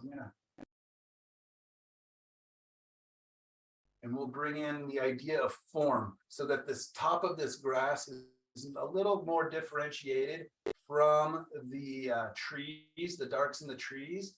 And the cool thing is, even though I say that I like to go from dark to light, I'm not afraid to go back to dark if it suits me. And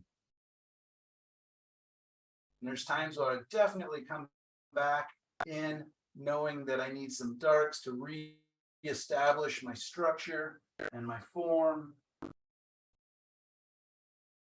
So by bringing in some lights kind of at the bases of these trees.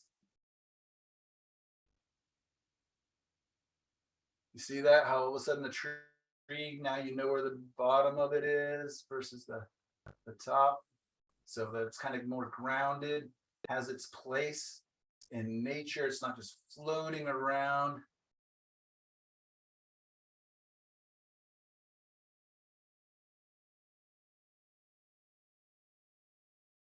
And these big brushes, I'll often start my paintings kind of like I'm doing now with them. And then sometimes I'll go back in and just put a couple big messy strokes in just to kind of finish it up where things become too perfect. These brushes are kind of uncontrollable. And so they really kind of add to the naturalness of kind of a wetlands, a wildlands area that I really like. I was going to show you guys too. Sometimes I will go through and actually chop up my brushes, like when they get really old, and then instead of throwing them away, I'll just kind of chop them up. Here's a good example. See that? How crazy that is? It started off looking like this. And after it was kind of destroyed, I just took some scissors into it. And let's just show you what that can do. A little harder to load up because it's so flimsy, but I can really just very quickly create the illusion of grasses.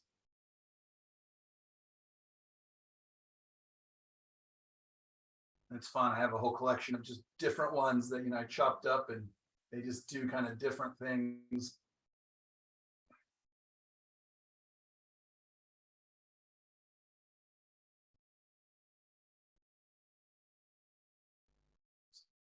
Add a little bit more red to that color just to differentiate so it's not staying so consistent.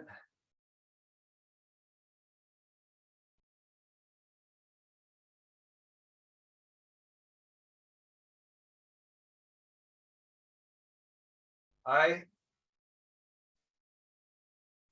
totally having so much fun just kind of seeing what happens. I hope you guys are having a good time kind of watching this. And it's just fun to use these kind of big shapes, big values. I establish my structure, and then it's kind of, I can really kind of get free with it. I can just have fun and explore and experiment and just see what happens if, what happens if I bring in this color? What happens if I bring in this value? What happens if I bring in this shape or this brush? And push these trees that are back here just back a little bit by graying down some of their darks just a touch. We'll push them back into space. As things recede into space, oftentimes, depending on where the sun is a little bit, but oftentimes they'll get a little cooler. The darks get a little cooler and a little grayer. And all of a sudden, these darks should hopefully come forward because they'll have something to compare themselves to. Did that do that? Yeah, you can kind of see how all of a sudden this little tree shapes, not only with this recession of size and also being higher on the horizon, but by also making the darks a little less dark and a little cooler, they begin to appear to go further back into space. They also demand less attention, which is nice because I kind of want this to be my area that the viewer's kind of being welcomed back into. I know my sky is really light and kind of hard to see, but I am going to add a little bit of a motion of a cloud back there. Hopefully you'll see it when I photograph it and share it. Maybe make it a little bit pinkish on top, and then a little lighter underneath, like it's catching the light before the sun's even rising. And that'll give me a little bit of motion. I'm not going to play it up. I'm not going to make it too hard.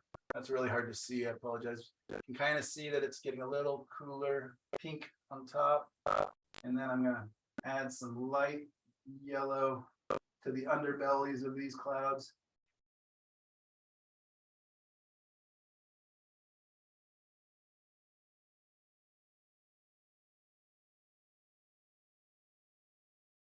And I'm just having fun. I'm experimenting. I really get scared when I start having too much fun that I'm going to start becoming Bob Ross on you guys, and just some happy clouds, just some, but it really is just kind of a joy to create your design, create your values, and then to just kind of experiment and see what happens within that space.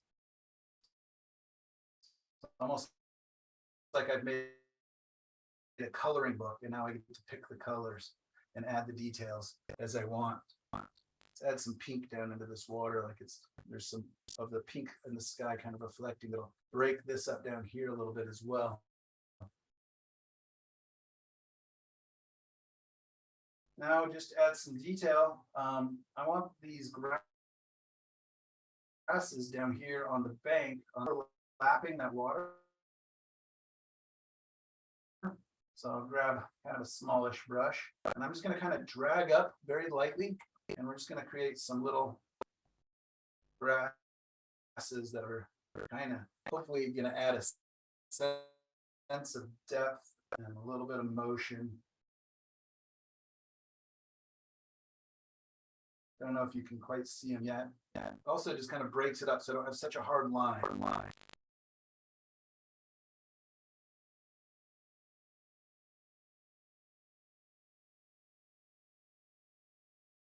I'm just kind of mixing some reds, some yellows, some browns. They're all, different parts of it that are showing up a little higher up.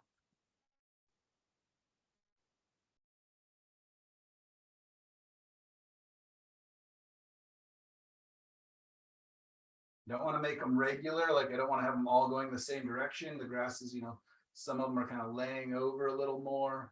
Some of them are going opposite direction.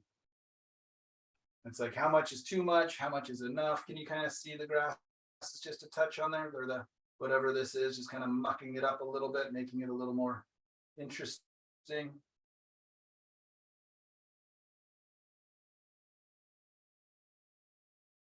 All right, let's get back to making these trees a little more interesting. And I'm gonna grab some of those sky colors. I don't want to just adding a little bit of interest. I'm going to pick up some of that kind of mauvey cool color that's along the bank, push it in, break up. And I can bring some of that. I'm looking across. So wherever there's sky holes that are at this area on the horizon line, that's where I'm going to introduce this color.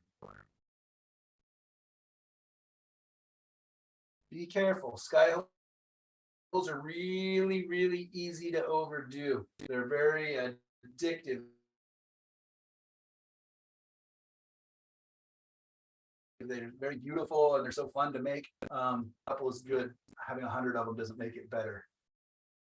It makes them actually less special sometimes. Also, the sky holes, the smaller they are, generally, the darker they are. So it's a little too light, right? It's grabbing a lot of attention. So I can simply take a Q-tip or a dry brush. I'll just take my dry brush real quick, and I can just kind of drag that down. So I just knocked it back. So it's still there, but it's not so pronounced. And doesn't that look a little more naturalistic? Like there's still some light coming through it, but not so much that it's like glowy. So let's maybe break this tree up a little bit too. I'm going to grab from over here, and I'm going to bring a little bit of that over here. And just to make those trees just a touch more interesting, I hope. That's all I'm doing. Just giving us something to look at, but not so much that it's become about that too, about the importance of focal point or focus areas, and also soften the edges of the trees that are further back. Oftentimes, as things recede into space, especially on a very atmosphere-filled sunrise or sunset or whatever, the edges get softer as they go further into space. So that's another way that we get to deal with a sense of depth, is by having our darks come forward. Like this is my darkest dark. It wants to come forward compared to all these other darks. And then also being a little crisper, a little more pronounced. Did everybody else get a notice that the instructor's network bandwidth is low? Yes. Uh-oh, all right. Yes. Give me 1 second. Not here in Portland, no, not for me. Yeah, I don't see a notice on my screen, so I will let you know if I do. And otherwise, this one's almost about finished as well. So we'll be able to take a little break and I'll look into that as I prep for the next one. You know, that really dark strip by the water draws my attention more than those trees. Okay, so we can obliterate that a little bit. Good catch, good catch. I'm going to take my choppy brush and I'm just going to drag that down a little bit more so it's not so big and so strong.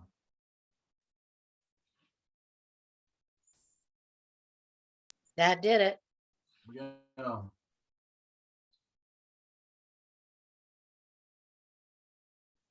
Yeah, one thing, Michael, is it does So yeah, that's something periodically we freeze. want to constantly be doing, is just kind of checking, is my video's freezing a little bit? Yeah, it kind of has been, Yes. but it buffers. And so we're not really losing any content because It'll freeze, but then we'll hear the continuation of what you were saying. Okay, well, let's hope that it's reading okay. And again, when I take a break, I'll look into that. I'm just gonna take and add a couple Queen Anne's lace onto there. So just something to kind of break it up so it's not just such a consistent color. I've got these nice little Queen Anne's lace patches that I can add in. Just like the sky holes, a couple of them might look really beautiful and I probably don't want to go too crazy. There's none on this bank, but I think it would look a little more tied in if we have a couple more. Beautiful. Fun, fun, fun.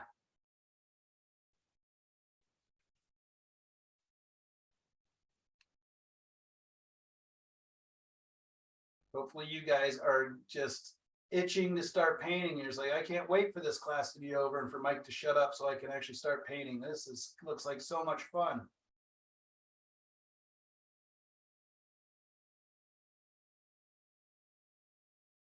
And that's it. I want you guys to have fun. Don't take it too serious. Just, and there's nothing wrong with just, if it ends up being an absolute mess, that's okay. Just start another one. Wipe it down. Or just see if you can fix it. All right, looking at my Queen Anne's lace.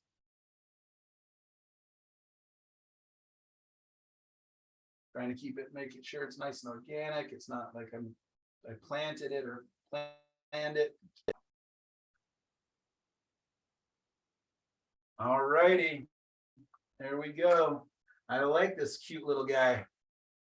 Kind of fun, color's fun, but it's a very odd limited palette, but it holds together. Let me grab the black and white and put it beside it so you can see the difference.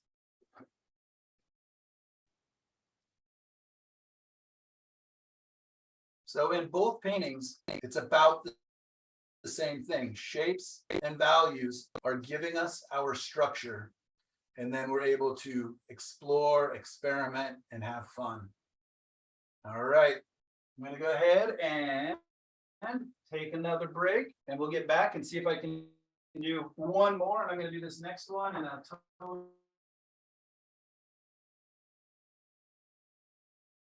different technique. For some of you guys, it's kind of a wiping away technique. When you get back, I will have a yellow canvas up there, and just know that it's starting as a white canvas. And what I'm going to do is I'm just going to wipe a little bit of paint thinner and a little bit of Indian yellow over the surface and let that sit for about 2 minutes, 3 minutes before we start back up. And then I'll explain what's happening there. All right, break time. Hey, Michael, Yeah. Susie Siegel here. All right, let me do a quick scan to make sure people are kind of back, some of you. All right.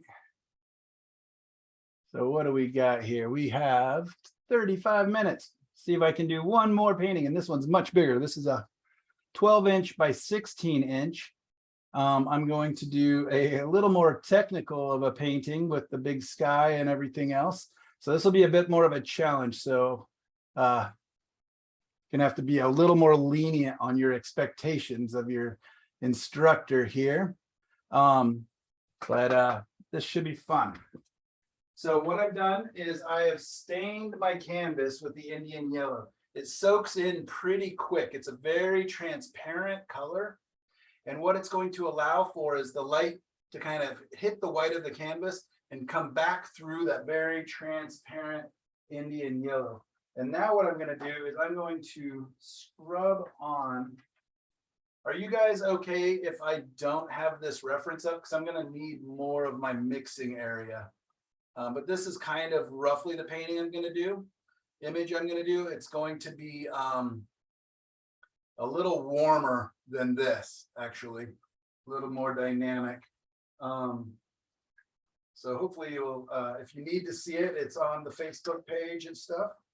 What I'm going to do now is I'm going to grab some of my earth red. And I'm going to cover the canvas with that basically as well.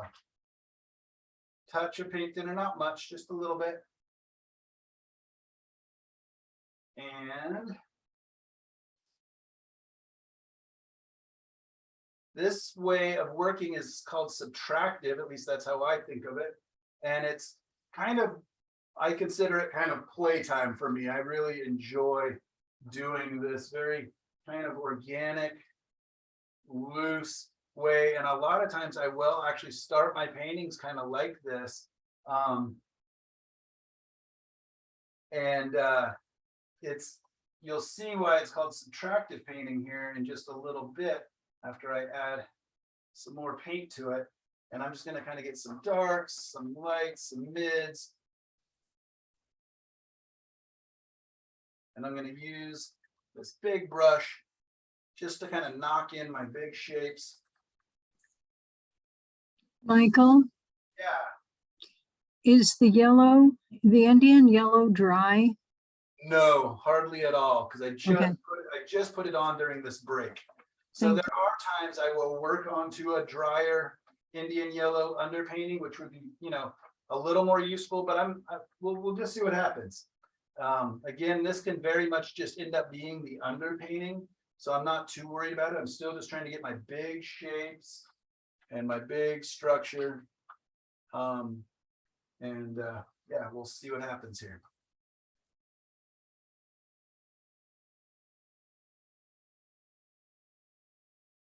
So for some of my students, they've really enjoyed working in this way. And for others, I think it's just too messy and too kind of all over the place. Mixing a little bit of blue, a little bit of black into this so I can make kind of some darks.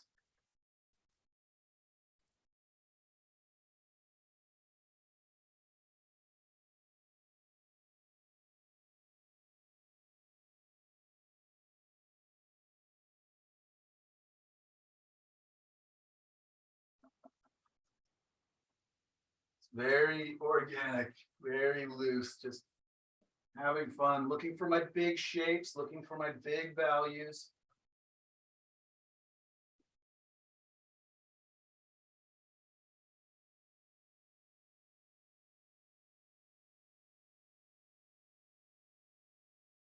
Normally, I don't really add much white into the paint when I'm doing this, but I want some nice grays up here. So we'll see what happens with that. This could be a bit of a mistake, but we'll see.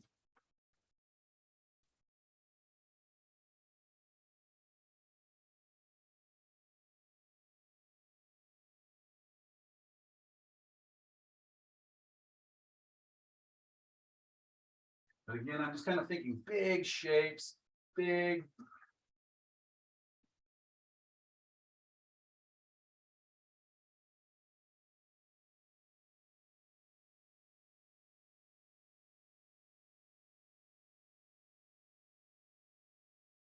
All right, I'm going to go ahead and clean this brush off. And what I'm going to do is smear all of this around quite a bit.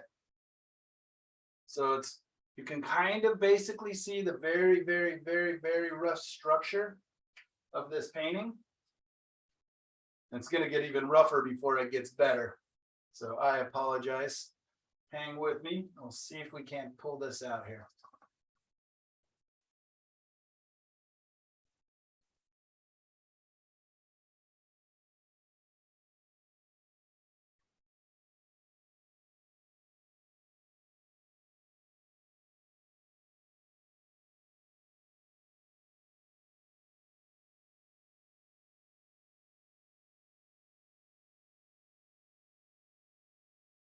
I always think it's so crazy that I do big experiments in front of live classes, but I think this will be fun.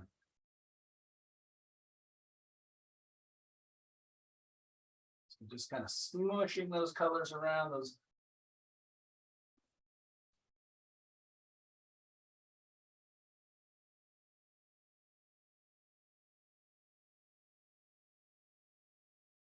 You can still kind of, sort of, barely see the design, right? So this way, I always wonder if this has something to be, I'm quite dyslexic. Growing up, I had, to deal with that a lot in classes and in school. And I wonder if that doesn't have something to do with my joy in this almost backwards way of working. And then when I have students that tell me, oh my gosh, it's so fun, it's so great, it works wonderfully, I really enjoy it. I also wonder, well, maybe you're an undiagnosed, somewhat dyslexic person that's been dealing. I have no idea. It's just something that I think about a little bit. So there we go. Very, very loose. Now what I'm going to do is I'm going to take a clean towel or two. This is when the gloves really become useful. I'm going to knock that glare back for you a little bit. So I'm going to do all horizontal strokes really quickly so that we don't have that glare. So I'm just going to go like this. Tell me, is that after it had able to refocus, if that's okay, you can see that, right? It's not too glary. Kind of cool already, isn't it? It is. It's a nice tonalist painting. All right. A little on the dark side. Let's lighten it up, shall we?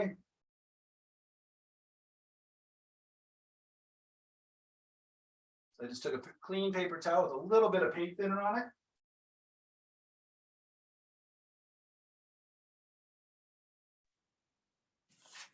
Michael, could you just hold the reference picture up next to it just so we can see where we're at with it? Thank you. Wow. Cool, thanks. My landmass. I'm gonna mimic these clouds a little bit, but I'm gonna get, I'm gonna definitely let them kind of evolve. I mean, when you're painting with a paper towel, you kind of don't have, the control, of course.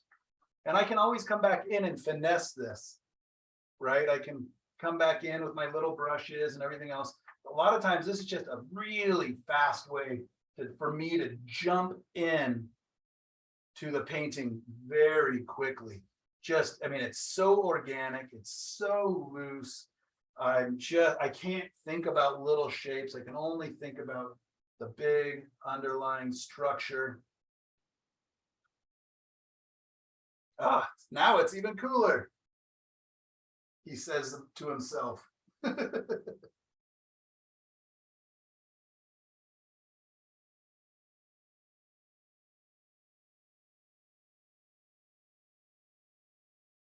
little more paint thinner, just so I can pick up a little more down here in the water.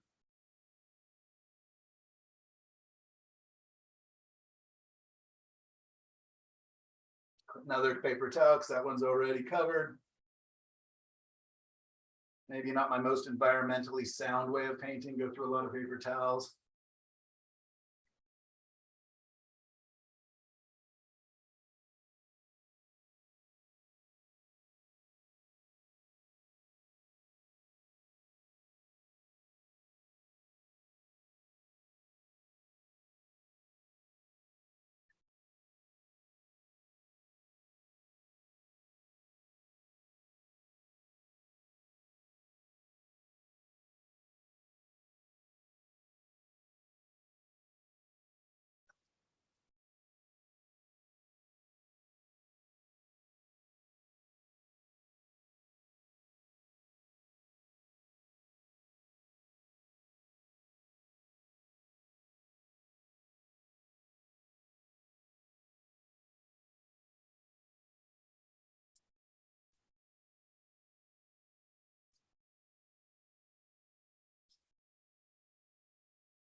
Isn't that kind of fun though? I mean, I'm into this painting for about 5 minutes now, 10 minutes, 7 minutes, I don't know. And already some sort of a structure, some sort of a poetic design is beginning to reveal itself again, kind of like a Polaroid picture, just slowly, hopefully materializing in front of us.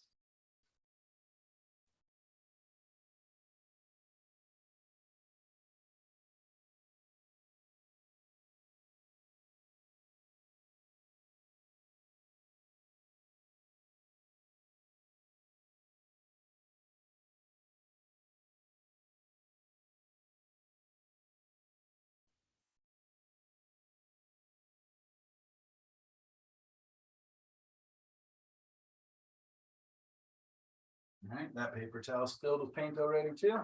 Yeah, sorry about the glare, kind of losing some of the edges, but I'll fix that here in just a little bit. I'm gonna go ahead and clean up even more, bring in a little more of that highlight that's so nice.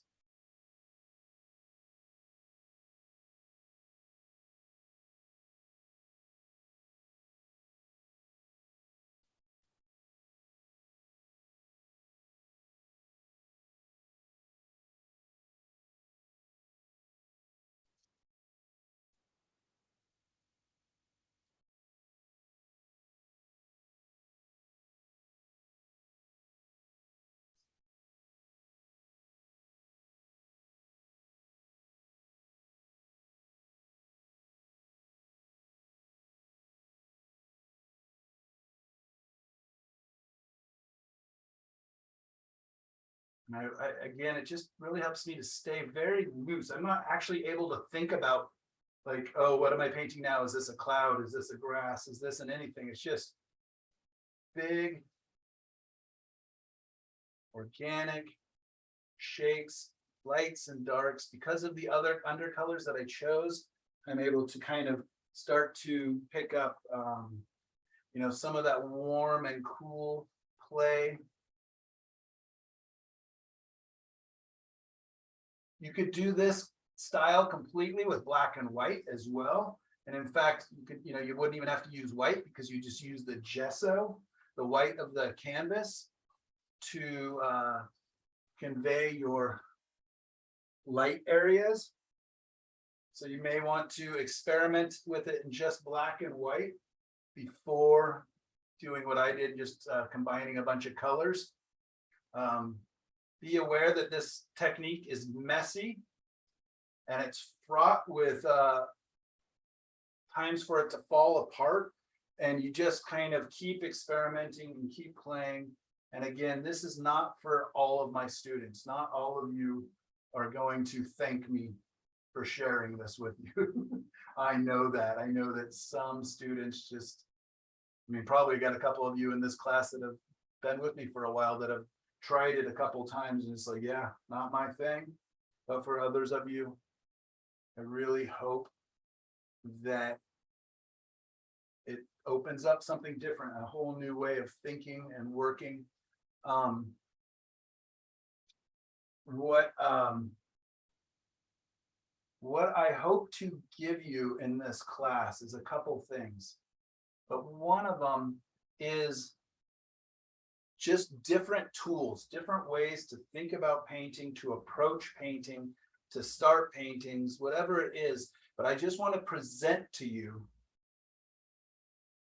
different tools and different things that I've kind of discovered over all my years and thousands of paintings, hundreds and thousands of paintings that I've done, and let you see what works for you. In class, again, I'm just going to present a whole lot of different tools. I hope that you'll play and experiment and try things that are maybe out of your comfort zone. But if you finish this class in 2 months' time and you've gone back to your studio with just a couple new things, you don't have, not everything is going to be for you, but of just a couple, and it's going to be different for each of us, and that's where our style and our personality is going to begin to show through.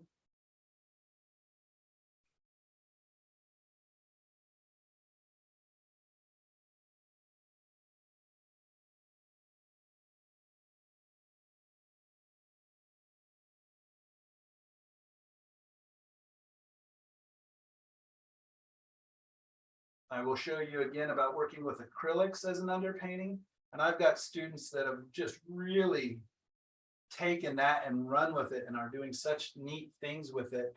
You know, and this whole subtractive thing is another thing. How I started the other two paintings of just kind of drawing it out, filling them in, and then finessing the shapes, a whole nother thing. Clean my brush, and I'm gonna see if I can't fix some of that glare for you guys a little bit. It's kind of nice. That actually looks like a nice purple, even though it's not in my painting. Just in the reflection, that kind of gives me ideas of, ooh, maybe some nice electric purple along the edges might look really nice.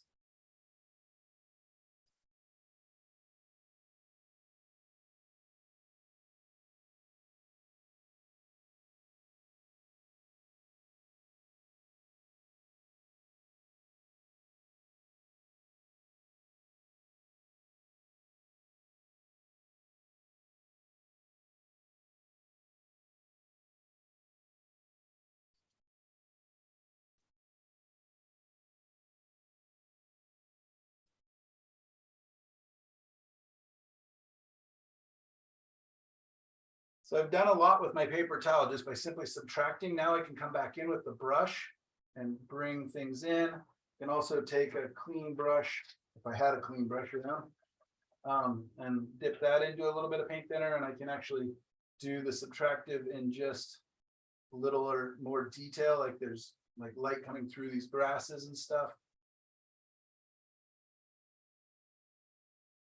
I can also just take my brush and completely get off all the paint, and I can just use it to make texture. I'm going to make a band of grasses catching the light right here, I hope.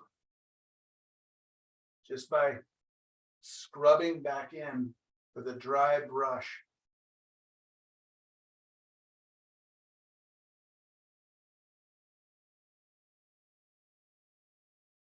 I'm just keep removing the paint from it.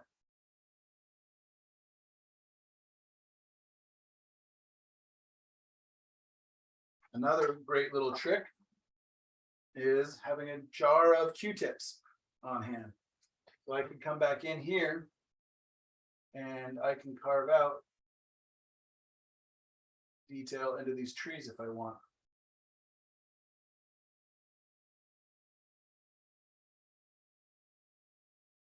Let's bring in a little bit of a bank, like some ground, but like horizon line, bring that back a little bit back here. It just looks like glare on there, sorry. Anytime I go horizontally versus vertically.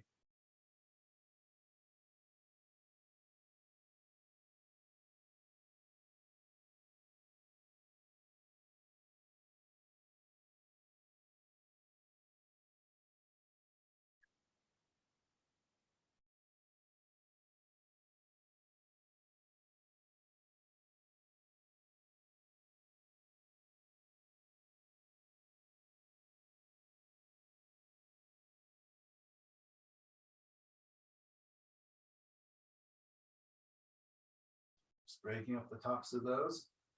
And the great thing about this is I can completely paint over this with, you know, thick opaque paint, just like I did in the other ones. You know, if I want to bring in some greens into here, if I want to maybe knock these back, like maybe what I'll do is take some gray, cooler gray color, and let's push some of those trees so they're further back into space a little bit. So let me knock that glare down really fast. So it's got to make sure this brush is pretty clean so that you can see that ground there.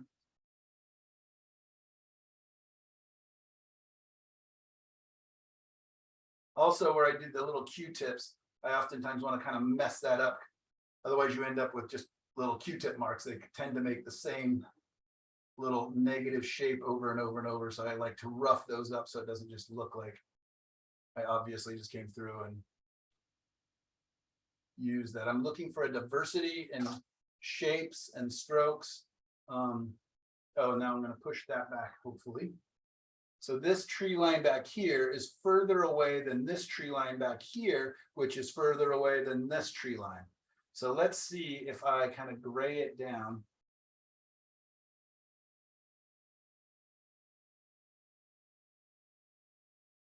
If it recedes into space slightly.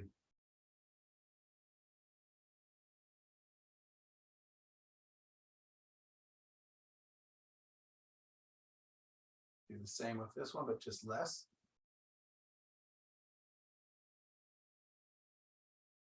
And again, my trees are getting a little bit closer as they come towards the left side. They're a little bigger, a little lower on the horizon than these guys are. What do you think? Did that help those default go back into space? Like there's a little more atmosphere back there, a little more fog. And then I can do like I did in the other painting with the grasses kind of in the foreground, is I want them to kind of come up and be in front of here. I can just kind of drag some of that up, maybe warm it up a little more so it's feels like it's catching that warm light. Maybe the grasses are a tiny bit on the transparent side. Again, I don't want it to be regular. So I'm just kind of looking for how can I break those up. I don't want grass, grass, grass. I want to just think organic, nice shapes. Another thing I like to think about a lot in my teaching and in my painting is the idea of implied detail. Okay, so keep that in mind, that we're not painting grasses, we're not painting trees, we're not painting clouds, we're implying them, especially when it comes to tonalism. I think of tonalism as being one of the most poetic or romantic types of painting. It's just filled with emotion and atmosphere, and I really want to convey that. And when I start to overly describe anything, it loses that. It becomes more journalistic.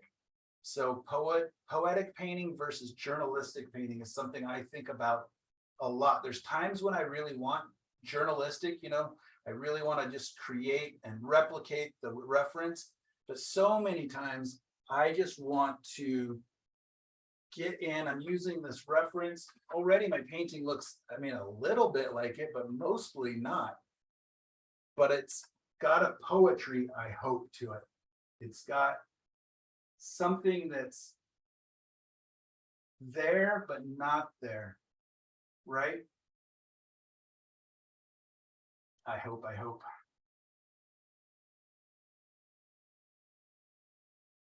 gonna go ahead and paint some opaque grass as well. So I'm adding, actually, now I have paint on my brush versus just doing subtractive. And let's bring in some grasses on top that are catching some of that nice light.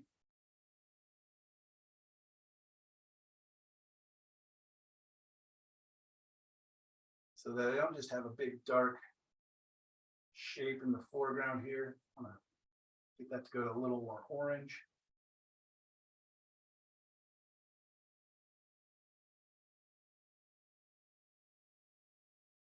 And I'm just kind of barely touching my brush, just kind of letting it dance, just kind of letting it make some marks, again, implied detail.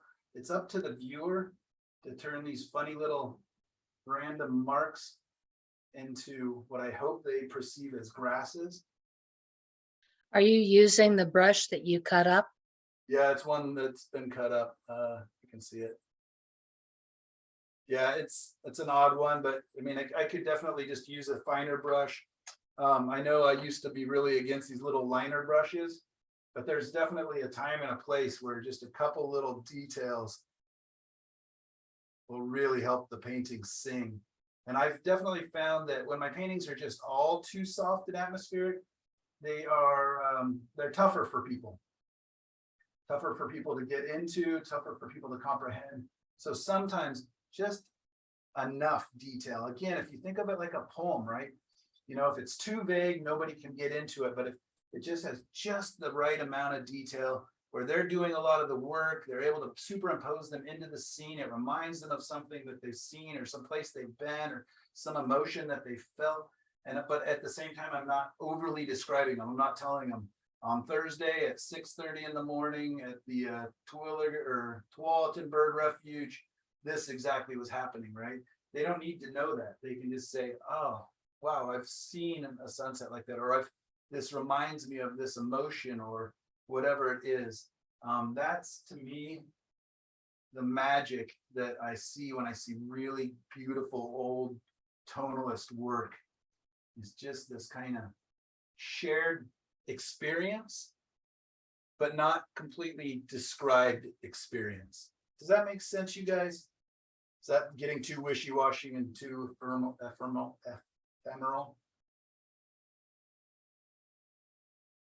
Kind of a hard thing to put into words. But it's like, how much is enough? How much is too little? Again, just think of a poem, right? Some of the best poems are just a couple lines long, but you feel all of it, right? You feel what the writer, the author was trying to convey, but yet it becomes about you as well, your experience and your.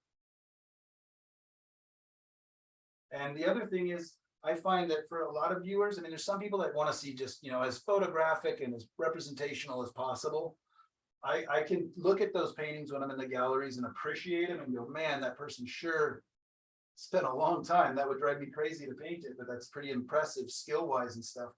But there's other paintings where it's just nearly abstracted. It's, you know, barely described. And I just find that so much more captivating, where the viewer is doing the work. It's not just me telling you, it's us having a communication between each other through the painting, where we're both putting in something to create the end result.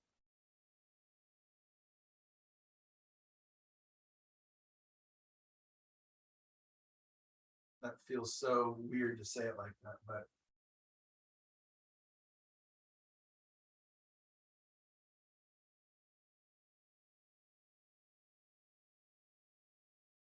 very cool. All right, I'm gonna go ahead and leave it there. I'll come back in and do whatever I need to do. But what do you guys think of that? Subtractive painting. Whole different ball of wax than the first two I showed you. I love it. I love it too. And I'm not dyslexic at all. Can you make very clear what our assignments are this week? Yes, it is a painting that is about structure. I mean, about value and shapes. It can be black and white, it can be blue and white, it can be red and white, it can be a very limited color palette. One of my favorite ways to do when I was doing my black and white paintings was the transparent earth brown or burnt umber and ultramarine blue mixed to make my darks, because that way some of my darks could be kind of warmer, the browny warm color, and other of the darks could be really dark and cool, more blue. So you could just do that and white or black and white, or if you just like, I just don't like black and white and I need to be doing some color, feel free to do a little bit of color, but I don't want color to become the thing. That's not our focus at this point. Our focus is shapes and values. So only one painting? For everybody else, one painting. Kate gets 3. Okay. No, as many as you want. One is fine. I want to respect your time and the fact that we really only have a couple days before the next class. I want to respect your time completely. So as much or as little, and they can be any size, if they're 4 inches by 4 inches or a 12 by 16 like this, whatever you want to do. I just want you to start to think about the underlying structure of the painting. And please keep it simple. If you're going to use references, look like I did towards simpler things. Like this looks kind of complicated and like there's a lot of things going on, but truly it's just some darks and some lights and a little bit of mid value. But that's just in how I applied the paint and then wiped it back away, that it get this kind of implied detail, right? And those little chicken scratchings in the front sort of kind of look like grass. Yeah, you know what? I'm going to go ahead and do a couple more horizontal brush strokes on that really quick so you can see without all that glare. I'm going to go ahead and just grab a clean brush out of here. I'm just going to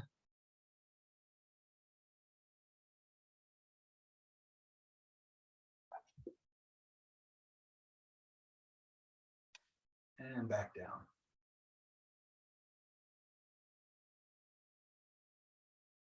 Does that help you to be able to see it a little better?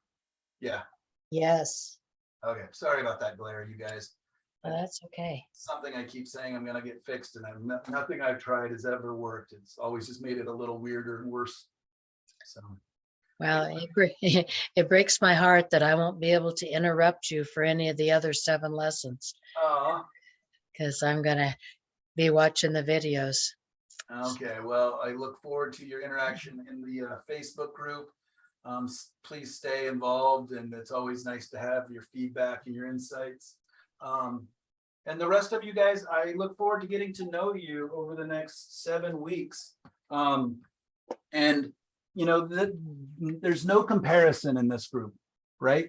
Every painting is an experiment, and every experiment has a huge possibility of falling flat and completely not working.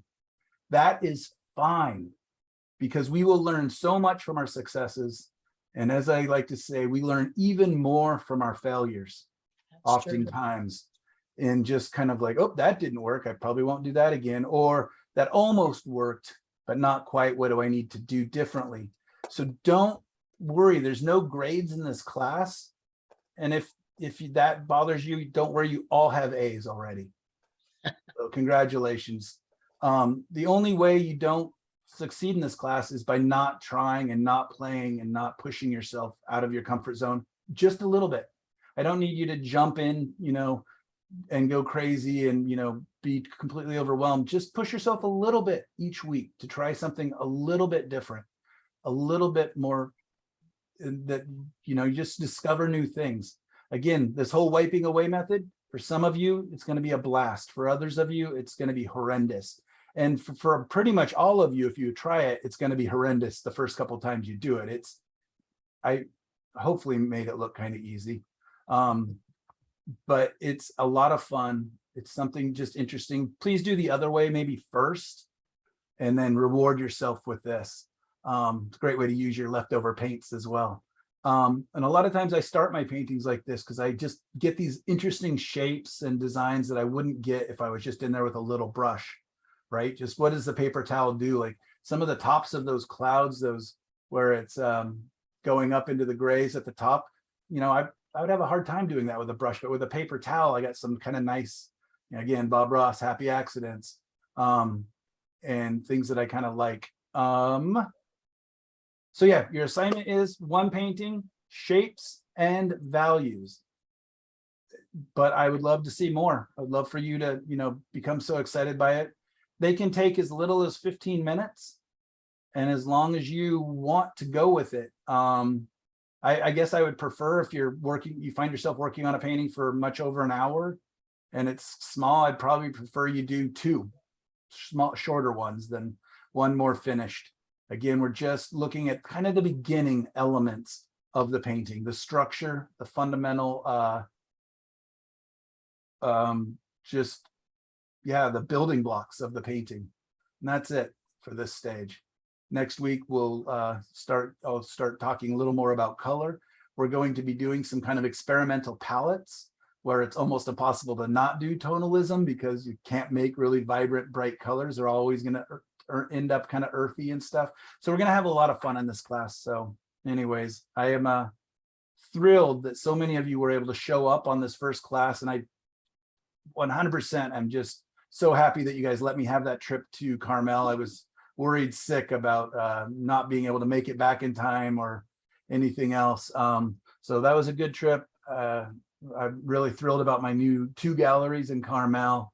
I think that's a big jump in my career, and I'm just excited for the next steps. So thank you for allowing that. Thanks for being willing to move things around a little bit. And I promise that I will do my best to have all the rest of the classes on schedule on Wednesday mornings at 9. Sorry, Kate. I'd rather have them on Friday all the time. Thank Great. you so much. Thank you, Michael. Guys, that was a lot of fun. Thank you.